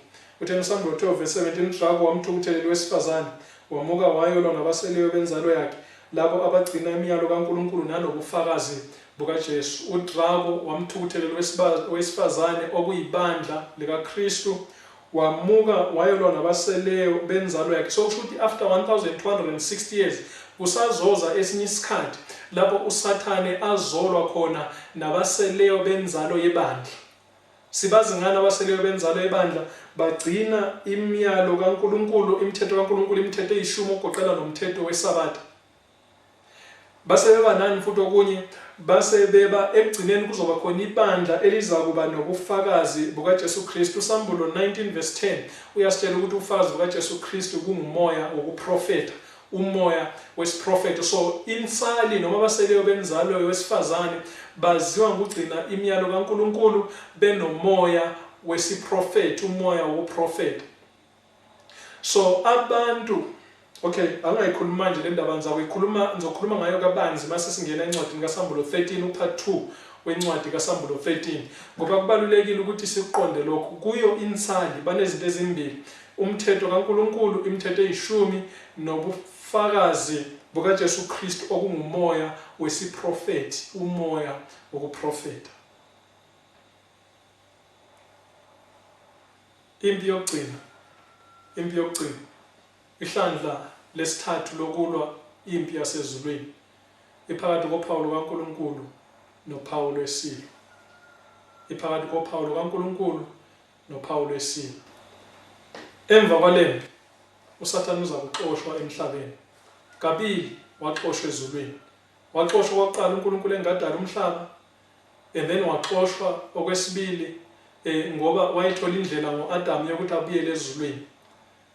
So esexoshwe ezulwini akasakwazi ukubuyela ezulwini. So into engcono asengayenza sokungukuthi abambelele kona lo mhlaba. Yilo ithemba lakhe kuphela. So ukuthi abambelele kona lo mhlaba. And kona umhlaba ngabambelela kanjani ukuze angaxoshwa kulo mhlaba? Ukuze abambelele kona lo mhlaba ukuthi uSathane agcina abantu bakaNkulunkulu besesonweni. Ngoba uyazi ukuthi magcina abantu bakaNkulunkulu besesonweni, uNkulunkulu angeke akwazi ukuthi abathathe abasezulwini, angeke akwazi ukuthi abathathe bagcwalise indawo yakhe. So kulempi yokugcina lena, khumbulani ukuthi sithe masikusambulo 10 sithe thina ingelosi liyana ithena ezinsukwini zengelosi yesikhombisa imfihlakalo kaNkulunkulu izobe seyifeziwe njengalokho wazivezela izinceku zakhe abaprofeti ngezindaba ezijabulisayo. Okusho ukuthi ngesikhathi sophawu lwesibili abantu bakaNkulunkulu baza kuphila bengoni. Impi yokugcina, ihlandla lempi yokugcina. Abantu bakaNkulunkulu sebephila bengoni, sebegcina yonke umthetho kaNkulunkulu ngokukholwa kuJesu Kristu. Laba bantu bakaNkulunkulu bengasahambi bewa bevuka kodwa sebehamba bemile, ngoba itshela iBhayibheli kuSambulo 12 ngaleso sikhathi kuzoba khona isikhathi sokuhlupheka esikhulu. Itshela ngaleso sikhathi uMikayeli uzakuma, kube khona isikhathi sokuhlupheka esingakaze sibe khona. So lapho uMikayeli ema esephumile endaweni engcwele, lapho uMikayeli ema uzoba nabantu abazakuma naye kusizukulwane sokugcina emhlabeni wesono, emzimbeni wesono bengenaso isono. Baza kugcina umthetho kaNkulunkulu to the T ngokukholwa kuJesu Kristu. Abasoze bahambe bewa bevuka kodwa baza kuhamba beme bengawi.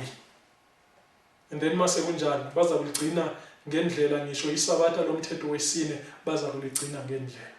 Mase kunjani uSambulo 12 verse 17 bazobe bengamukelanga uphawu lwesilo kodwa baza kuma bethi isabatha laseBhayibhelini. Mase kunjani uSambulo 12 verse 17 abesethana uDrako wamthukuthelelwa wesifazane, uza kubathukuthelela ngoba bengavumi ukuphula umthetho kaNkulunkulu ogoqela nomthetho wesabatha. uDrako wamthukuthelelwa wesifazane, wamuka wayelwa nabaseleyo benzalo yakhe. Baziwa ngani? Bagcina imithetho kaNkulunkulu, banobufakazi bukaJesu Kristu. Ufakazi bukaJesu Kristu kuyini? Ungumoya wokuprofeta, ungumoya wesiprofeti. Emva kwaleyo mpi uSathane uza kuxoshwa emhlabeni.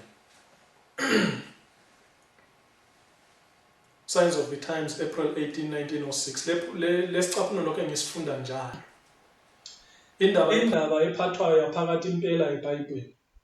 Indaba ephathwayo la kunamathele ezinye zonke encwadini yonke icebo losindiso. Ukubuyisela emphefumulweni womuntu umfanekiso kaNkulunkulu. Kusukela ekuletheni kokuqala komcabango wethu owalethwayo eEden kuya kusithembiso sokugcina senkazimulo sikaSambulo. Baza kubona ubuso bakhe njalo igama lakhe liza kuba semabunzini wayo yonke incwadi nawo wonke umhubhe weBhayibheli. Ukuthandululeka kwale ndaba ephathwayo emangalisayo, ukubuyiselwa komuntu, ukuphakanyiswa komuntu, amandla kaNkulunkulu asinikeza ukunqoba ngeNkosi yethu uJesu Kristu. Amandla kaNkulunkulu asinikeza ukunqoba ngeNkosi yethu uJesu Kristu. Uthena uverse 11 kaSambulo 12, nabo uqobo lwabo bamnqoba ngegazi leWundlu nangezwi lobufakazi babo, futhi abakuthandanga ukuphila kwabo kwaze kwaba sekufeni. Amandla kaNkulunkulu asinikeza ukunqoba ngeNkosi yethu uJesu Kristu. Lawo mandla mayesephelelisiwe kithi siza kubonakala ngokuthi sime sithi sengangcono sife kunokuthi siphume endleleni kaNkulunkulu.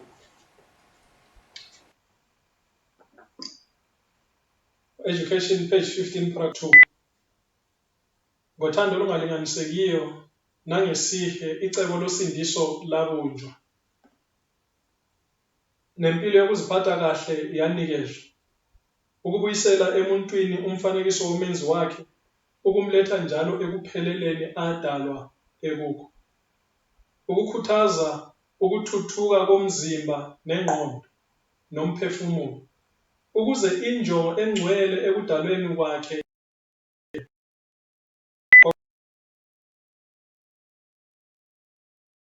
yemfundo injongo enkulu yempilo. Injongo yemfundo umsebenzi osindiso, injongo enkulu yempilo ngokuthi sinikeze elinye ithuba lokuthi ngoJesu Kristu sikwazi ukumlalela uNkulunkulu, singaphuli imithetho yakhe, singaphumi endleleni yakhe. So injongo yempilo namhlanje siphilelani namhlanje? Ngoba siphila nje namhlanje, abantwana bayazalwa, bayakhula, kuyafikwa, kwenziwa konke. Injongo yempilo namhlanje uNkulunkulu unikeza umndeni woluntu elinye ithuba lokuthi ngoJesu Kristu sikwazi ukuthola amandla okuthi sihambe endleleni kaNkulunkulu, ukuze mase sikuphelelelisile konke lokho sithole ipassport yokuba singene emhlabeni wempilo engapheli.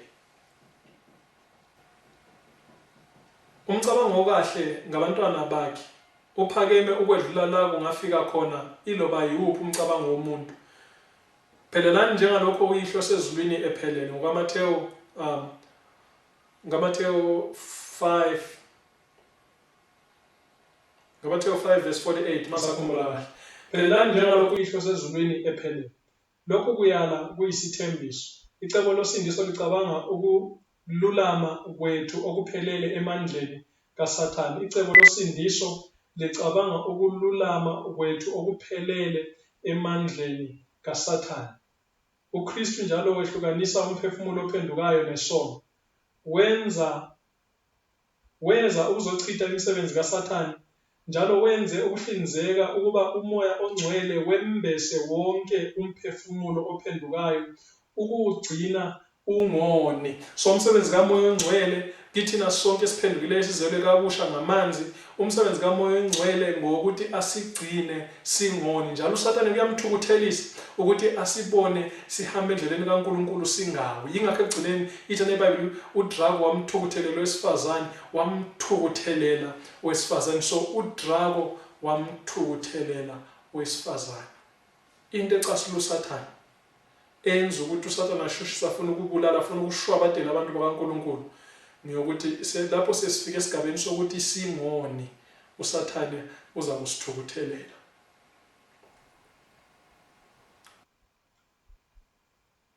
Isisetshenziswa sikaSathane akufanelanga sisetshenziswe njengezaba sezono, njengezaba sesenzo esingalungile. uSathane uyajabula lapho ezwa labo abazithi ngabalandeli bakaKristu benza izaba zokungakheki kahle kwezimilo zabo. So uma benza ama-excuses ukuthi ngenze lokhu ngoba ngimshayile, ngoba ungisukela, ungiprovokile, so ngigcine sengikwathile ngamshaya, ngifebile ngoba ubengagqokanga kahle, ngenza ukuthi ngoba kutheni. uSathane uyajabula uma ezwa abantu belokhu benza izaba, belokhu beletha ama-excuses okwenza izinto eziphambelene nentando kaNkulunkulu. Yilezi zaba ezithungamela esonweni. Alikho izaba lokona. Inhliziyo engcwele, impilo efana nekaKristu iyatholakala kuye wonke umntwana kaNkulunkulu okholwayo ophendukayo. Umcabango ophelele wesiKristu, ukufana noKristu. Umcabango ophelele wesiKristu, ukufana noKristu. Njengalokho indodana kaNkulunkulu yayiphelele empilweni yayo, kanjalo nabalandeli bayo kwamele baphelele kweyabo. Njengalokho uKristu wayephelele empilweni yakhe, ngendlela efanayo nathi kufanele siphelele kweyethu impilo. Uthini uJesu mayethena phelelani njengalokho uyihlo sezulwini ephelele? Uthini umprofeti mayethena njengalokho uKristu wayephelele empilweni yakhe kwamele nathi siphelele kwethu? Nginje ngisingile, angishadanga, uNkulunkulu expect ukuthi ngisingile ngiphelele, ngingabi nasici. Oshadile uNkulunkulu expect ukuthi aphelele emshadweni wakhe, angabi nasici. Yiyo lento eshiwo umprofeti mayithena njengalokho indodana kaNkulunkulu yayiphelele empilweni yayo, kanjalo nabalandeli bayo kwamele baphelele kweyabo. Kufanele siphelele lapho esikhona, kufanele siphelele.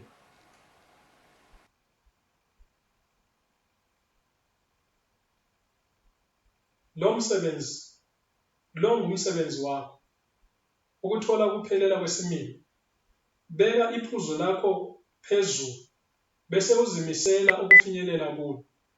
Uma omunye wabafundi ekucela ukuthi uphambane nemithetho yesikole, umphendule ngocha wesinqumo esikoleni sikaKristu. Sesikoleni sokuba ngamaKristu. So masesikoleni sikaKristu silandela imithetho kaKristu.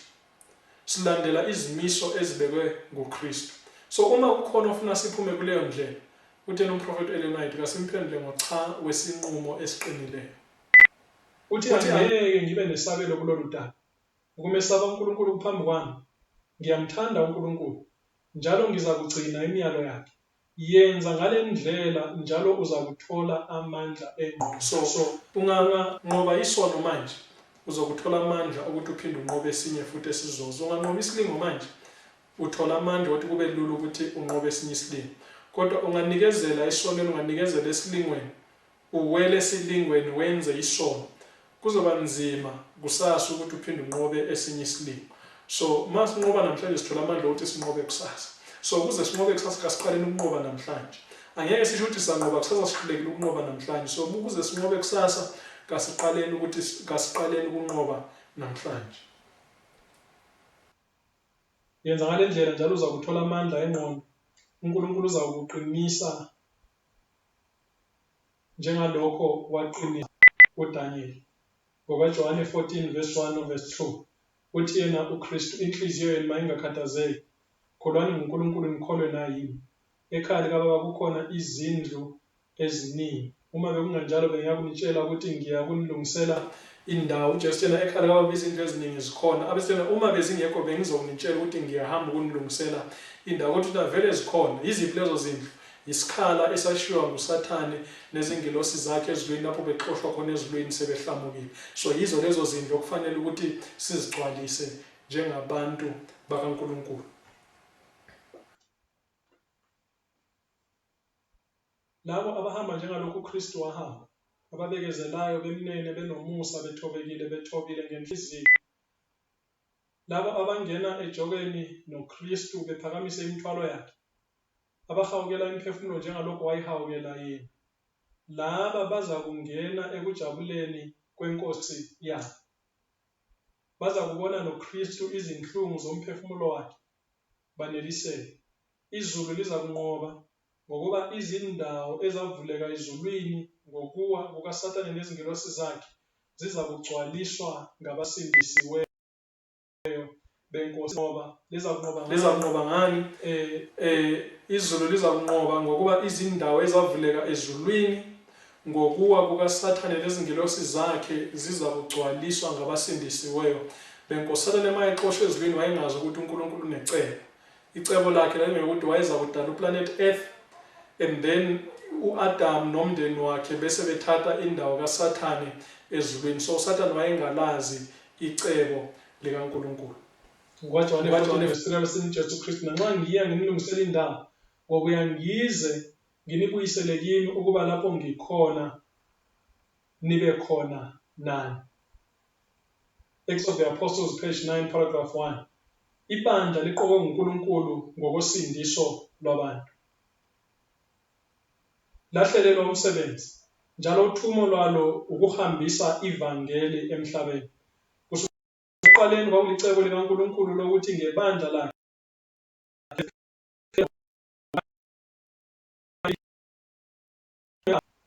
labo abakhiphe ebumnyameni wabaletha ekukhanyeni kwakhe okumangalisayo, kwamele babonise naphambili inkazimulo yakhe.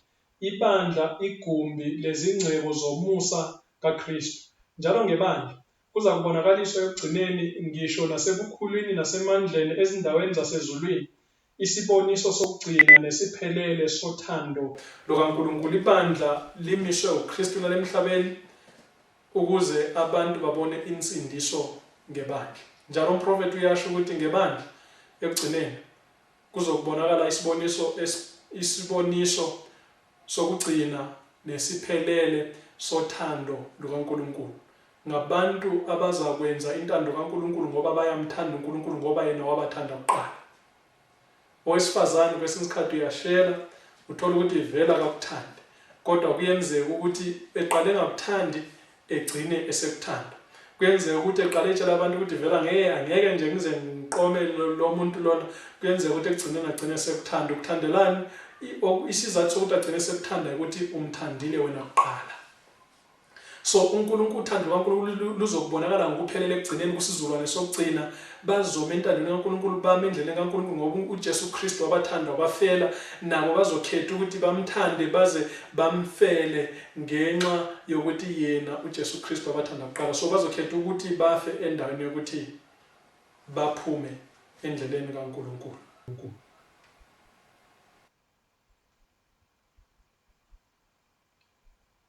Ziningi njalo ziyamangalisa izithembiso eziqoshwe embhalweni mayelana nebandla. Acts of the Apostles page 11 paragraph 2. Ibandla enkulu, umuzi ohambayo emhlabeni wokuvukela. Iloba ukuphi ukukhashelwa kwebandla uluntu ngegazi lendodana yakhe ezelwe yodwa. Kusukela ekuqaleni imiphefumulo ethembekileyo yabumba ibandla emhlabeni. Kuso sonke isikhathi inkosi ibe nabalindi bayo abaletha ubufakazi obuthembekileyo kusizukulwane abaphila kuso. Laba abathuli baletha isigijimo sokuxwayisa njalo lapho babebizwa ukuba bakhumule izembatho zabo zempi. Abanye bawuthathela phezulu umsebenzi. uNkulunkulu waletha laba ofakazi ebudlelwaneni besivumelwano kunye naye, ebambanisa ibandla elisemhlabeni nebandla elisezulwini. Izingelosi zakhe ukuba zikhonze ebandleni lakhe, njalo amasango eHadesi awakhonanga ukwahlula abantu bakhe. UJesu wenza isithembiso encwadini kaMathewu 16 verse 18. Wenza isithembiso wathi phezu kwalelitshe ngizokwakha ibandla lami, hayi phezu kaPetru, kodwa phezu kwalelitshe, itshe elinguJesu Kristu, itshe lensindiso. Wathi phezu kwalelitshe ngizokwakha ibandla lami, njalo amasango eHadesi ngeke azakwazi ukulahlula. So ibandla likaNkulunkulu, uKristu wathumela izingilosi zakhe ukuba zigcine ibandla, njalo izingilosi zikaNkulunkulu ziligcinile ibandla. Amasango eHadesi awazange akhona ukulahlula ibandla. Ezinsukwini zobumnyama nasezinsukwini zokushushiswa nokuhlukunyezwa kwebandla, ibandla likaNkulunkulu lisurvivile ngoba uNkulunkulu wathumela izingilosi zakhe ukuba ziligcine zililonde ibandla lakhe. Ibandla likaNkulunkulu ligcinekile. Emakhulwini eminyaka yoshushisho, ukulwa nobumnyama, uNkulunkulu uliqinisile ibandla lakhe. Alikho nelilodwa ifu elehlele phezu kwalo angalilungiselelanga lona.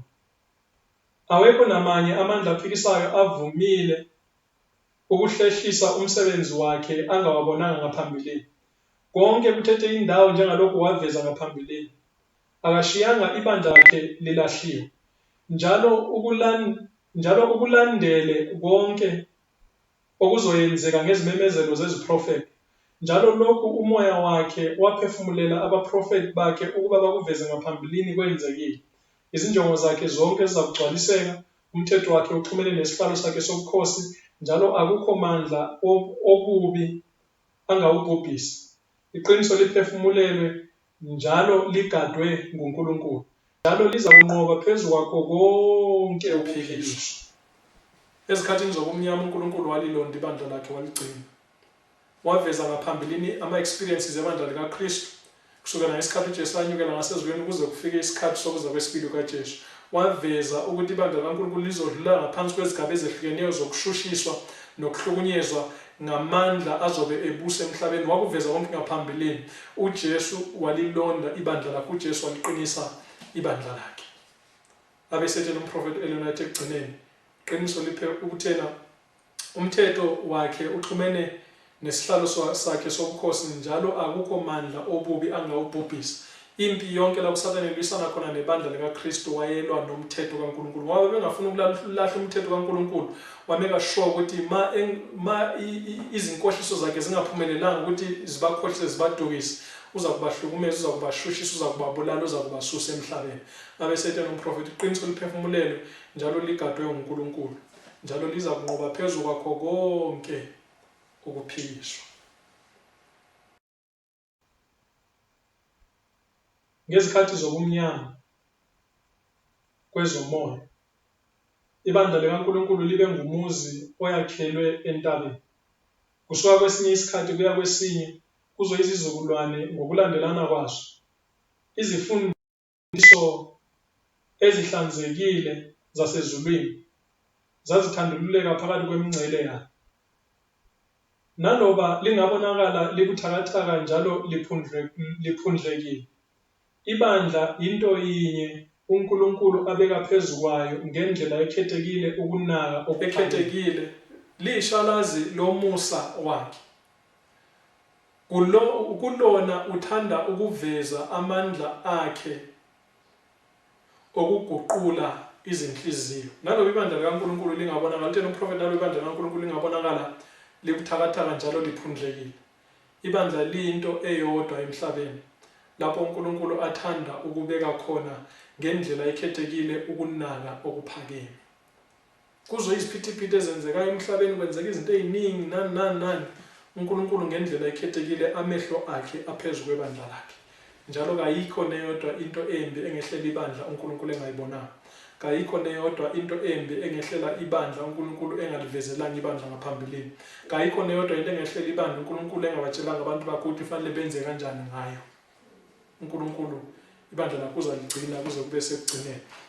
Encwadini uIsaya 43 suka kuverse 1.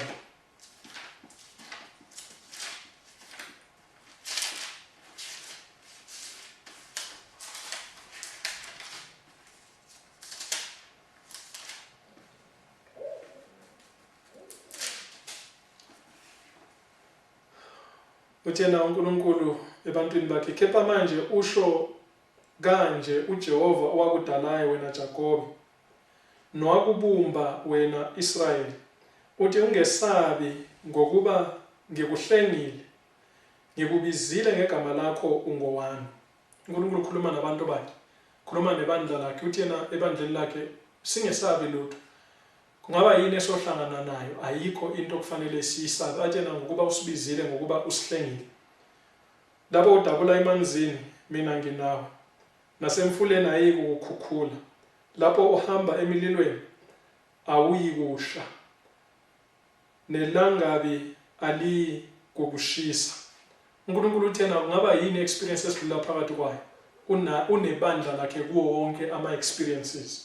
Abesethena ngokuba ngikuJehova uNkulunkulu wakho, ongcwele ka-Israyeli, umsindisi wakho, ngiyanika iGibhithe libe yinhlawulo lakho, ikushe neshiba esikhundleni sakho. Ngenxa yokuba ubuyigugu emehlweni ami, futhi ubudumile uthandekile kimi, ngiyakunika abantu esikhundleni sakho, nezizwe esikhundleni sokuphila kwakho. So ibandla likaNkulunkulu liyigugu emehlweni akhe. Kwenye ivesi thena, lo kuthinta he who toucheth thee toucheth the apple of God's eye. So othinta ibandla likaKristu uthinta inhlamvu yeso likaNkulunkulu. Abesethena uverse 5, ungesabi ngokuba nginawe, ngiyakuyiletha inzalo yakho iphume empumalanga, ngikubuthe nasentshonalanga. Ngiyakusho kuyo inyakatho ngithi, balethe, nakuyo iningizimu ungabagodli. Lethana amadodana ami akude namadodakazi ami ukuba aphume emkhawulweni yomhlaba. Onke abizwe ngegama lami, nengiwadalele inkazimulo yami, engiwabumbile nengiwenzile. Lethani abantu abayizimpumputhe abanamehlo, nezithulu ezinezindlebe. Izizwe zonke mazibuthelwe ndawonye. Abantu bonke mababuthane. Ngubani phakathi kwabo ongamemezela lokho? Asizwise izinto zokuqala. Mabalethe ofakazi babo ukuba balungisiswe, bezwe bathi kuyiqiniso. Nengofakazi bami usho uJehova, nenceku yami engiyikhethileyo ukuba nazi ningethembe niqonde ukuthi nginguye. Ngaphambi kwami akwenziwanga uNkulunkulu, nangasemva kwami akayi kuba khona. Mina nginguJehova, ngaphandle kwami akekho umsindisi. uNkulunkulu uthena ibandla lakho libizile ukuthi libe ufakazi emhlabeni ohlamukileyo. Libe ufakazi wasivezela iziprofeto ukuze sikwazi ukuzimemezela emhlabeni ngaphambilini, ukuze laba abakhonza abanye uNkulunkulu babone uNkulunkulu babo ababona uNkulunkulu. Uthena mababuthana abantu and then basho base bekhuluma ukuthi kuyiqiniso. And then basethi uNkulunkulu ibandla lakho likhethile ukuthi limfakazele libe ufakazi wakhe la emhlabeni, njengalokho yena ewufakazi webandla lakhe ezulwini. uJesu uyashumayela ezulwini, ushumayela ngebandla lakhe lisemhlabeni. Nathi ngendlela efanayo ibandla likaNkulunkulu liyashumayela ngoKristu ezulwini, ngoKristu osezulwini. So uNkulunkulu ulikhethile ibandla lakhe njalo uza kuligcina alilonde, uza kulivikela kuze kube sekupheleni kwezwe. Uthena uJesu ngokaMathewu 28:20 uthena mina nginani izinsuku zonke kuze kube sekupheleni kwezwe. Uthena uJesu unalo ibandla lakhe kuze kube sekupheleni kwezwe, akasoze alilahle. Uza kuba nalo ibandla lakhe uJesu kuze kube sekupheleni kwezwe. Naloba siza kufika empini yokugcina, impi phakathi koPawulu kaNkulunkulu noPawulu esilo, uJesu uza kuba nalo ibandla lakhe kuze kube sekupheleni kwezwe. uSathane izinjongo zakhe ngezokutshabalalisa ibandla, kodwa uJesu uthembisile ukuthi uza kuba nalo ibandla lakhe kuze kube sekupheleni kwezwe. Ngokuvikelwa kwaNkulunkulu ibandla ngeke lishabalale, kodwa liza kunqoba. Manje ibandla lingabonakala engathi liyehlulwa, kodwa ibandla liza kunqoba empini yokugcina, ihlandla lesithathu lempi yasezulwini, ihlandla eliza kunquma ukuxoshwa kukaSathane emhlabeni. Ibandla liza kunqoba. Lapho selinqobile, uSathane uza kuxoshwa emhlabeni. Umbuso namandla nokubusa bese kunikezwa abangcwele bophezulu bonke. Usho njalo uDaniel 7, bese kunikezwa abangcwele bophezulu bonke baya kumkhonza uNkulunkulu. Umbuso wakhe ungumbuso ongunaphakade. Umbuso wakhe awuyi kudlula. Umbuso kaNkulunkulu uza kuma emhlabeni, awuyi kudlula. So ihlandla lesithathu lokulwa okuvezwe kuSambulo 12 ithi yona iBhayibheli wasekuba khona ukulwa ezulwini. Ihlandla lokuqala kwaba khona ukulwa ezulwini ngoba uSathane wayefuna ukuthatha indawo kaNkulunkulu ezulwini. Ihlandla lesibili, uJesu weza ukuzolwa neSathane ngoba uAdamu wayerojiwe. uAdamu wadayisa ubuzibulo, uAdamu wadayisa ubukhosi. uJesu weza ukuzothenga lobo buzibulo, weza ukuzothenga lobo bukhosi, ukuze ngoJesu Kristu Adamu wesibili sikwazi ukuba sibe nesabelo ezulwini. Ihlandla lesithathu, uSathane uza kuxoshwa ezulwini ngoba ukuhlala kwaSathane emhlabeni kusho ukuthi still abantu abanayo indawo ezulwini. So uSathane uza kuxoshwa emhlabeni, esexoshiwe emhlabeni uSathane, and then sesizokwazi ukuthi sikhululeke. Namhlanje izinsuku ze-COVID-19 kunento ejwayelekileyo eyenza kube lula ukuthi le illustration enza kuyisebenzisa abantu bayiqonde ngcono. Ngezinsuku ze-COVID-19 i-COVID-19 ethi seyingenile, ohulumeni bomhlaba ba-introduce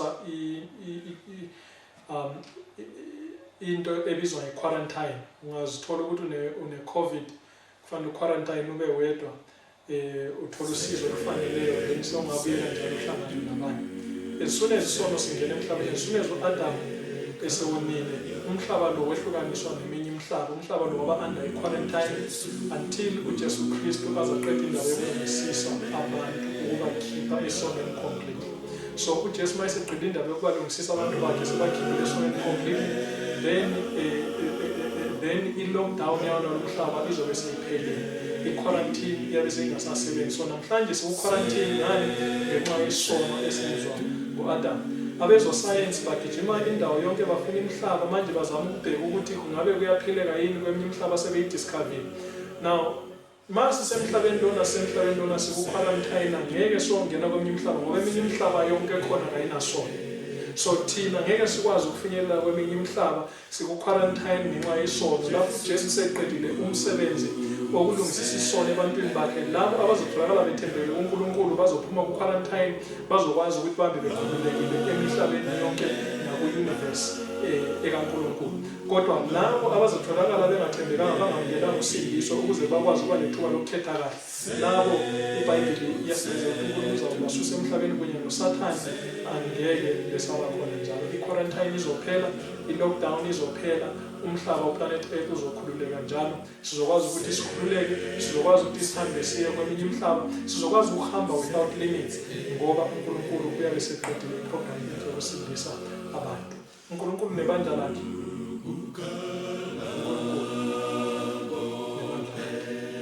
uNkulunkulu uzaqhubekela ibandla lakhe kuze kube sekupheleni kwezwe. Bawo ke uSathane wasekuqaleni ulwa nebandla lakhe, waqala ezulwini, leyo yaqhubeka nalemhlabeni. uSathane ulwisa ibandla lakho, wayelwisa ibandla elisezulwini, sexoshiwe ezulwini wayezuzolwisa ibandla lemhlabeni. Kodwa siyabonga ukubana usinikezele uJesu Kristu ukuba abe yisiqiniseko ukuze bonke abahamba emva kukaJesu, ukuze sonke esilalela imiyalo kaJesu Kristu, ukuze sonke samukela lolu sindiso, sikwazi ukunqoba ngeNkosi yethu uJesu Kristu. Siyabonga amandla usithembise wona, amandla sivezele wona ukuba egcineni nakanjalo uSathane njalo bengabonakala engathi ufuna ukulitshabalalisa ibandla lakho, kodwa umlimithile ukuze angakwazi ukulitshabalalisa. Kodwa siyabonga Nkosi ukubana usithembisile ukubana egcineni ibandla lizawunqoba kanjani. Sicela uba usenzele okuhle ukuze ekunqobeni kwebandla nathi amalungu ebandla sikwazi ukunqoba. Kungabi enough kithina ukubana amagama ethu abe sezincwadini zemandla, kodwa Nkosi amagama ethu asale esencwadini yokuphila ezweni.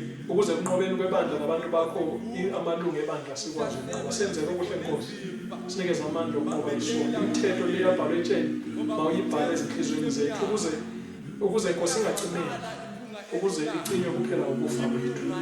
Sicela abana usenzele okuhle, usenzele ukumusa ngegama likaJesu. Ekugcineni kube ngusindiswa kwemiphefumulo yethu. Senzele kahle Nkosi, uSathane uthukuthele kunezinto azilethayo ezinsukwini zokugcina ezibhubhisa umphefumulo, ezilethela ukubana silahle, ezilethela ukubana singawuboni ubuso, ezilethela ukubana singayithathi indawo eyashiwa nguye nezingilosi zakhe ezulwini. Esikucelayo, sicela abana wena usipha amandla ukubana sinqobe amaqhinga akhe, sipha amandla ukubana sigweme izindlela zakhe, sipha amandla ukubana sihambe endleleni kaNkulunkulu nokulunga kwakhe, sembe sangungcwele kukaKristu, bese ufaka ngaphakathi kwethu ukungcwele kukaKristu, ukuze ungcwele kube ngaphakathi nangaphandle, kungabikho into ezawusisusa entandweni yakho. Senzele okuhle, sibambelele Nkosi, singashuyi endleleni yakho, sikuthande, sihambe ngezindlela zakho, sinikeze lolo thando masingenalo, sinikeze lona Nkosi, ukuze sibe nalo uthando lwasezulwini. Ekugcineni size sesijabulile impi seyiphelile phakathi kokuhle nokubi, impi seyiphelile phakathi kokulunga nokungalungi. Size sijabula, sikwazi ukuyokudla kulowo muthi wokuphila esizakwazi ukuthi siphile kuze kube ngaphakade. Senzele okuhle, senzele umusa egameni leNkosi yethu uJesu ehlala manje kuze kube phakade. Siyathandaza.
Mzalwane sekuseduze ekhaya, bambelela ungayeki. Noma isiphepho zivuka, uhlaselwa yizifo nezimfa, bambelela ungayeki. Ngoba uJesu usemnyango, seliyazwakala iphunga elimnandi, iphunga lasekhaya. Bambelela ungayeki, bambelela ungayeki. Seliyazwakala izwi, kuphelile kuphelile. Abafileyo bevuthwa emathuneni, abaphilayo beguqulwa. Sonke sembezwa imizimba engaboli, sesifana noJesu. Kuyothi ngolunye usuku abantu bengaqapheli babone ifu elingafani namanye amafu. Kuzoba kuza kwendodana yomuntu, iza neyingilosi, sonke senyukele ezulwini, sekuseduze ekhaya. Bambelela ungayeki, bambelela ungayeki.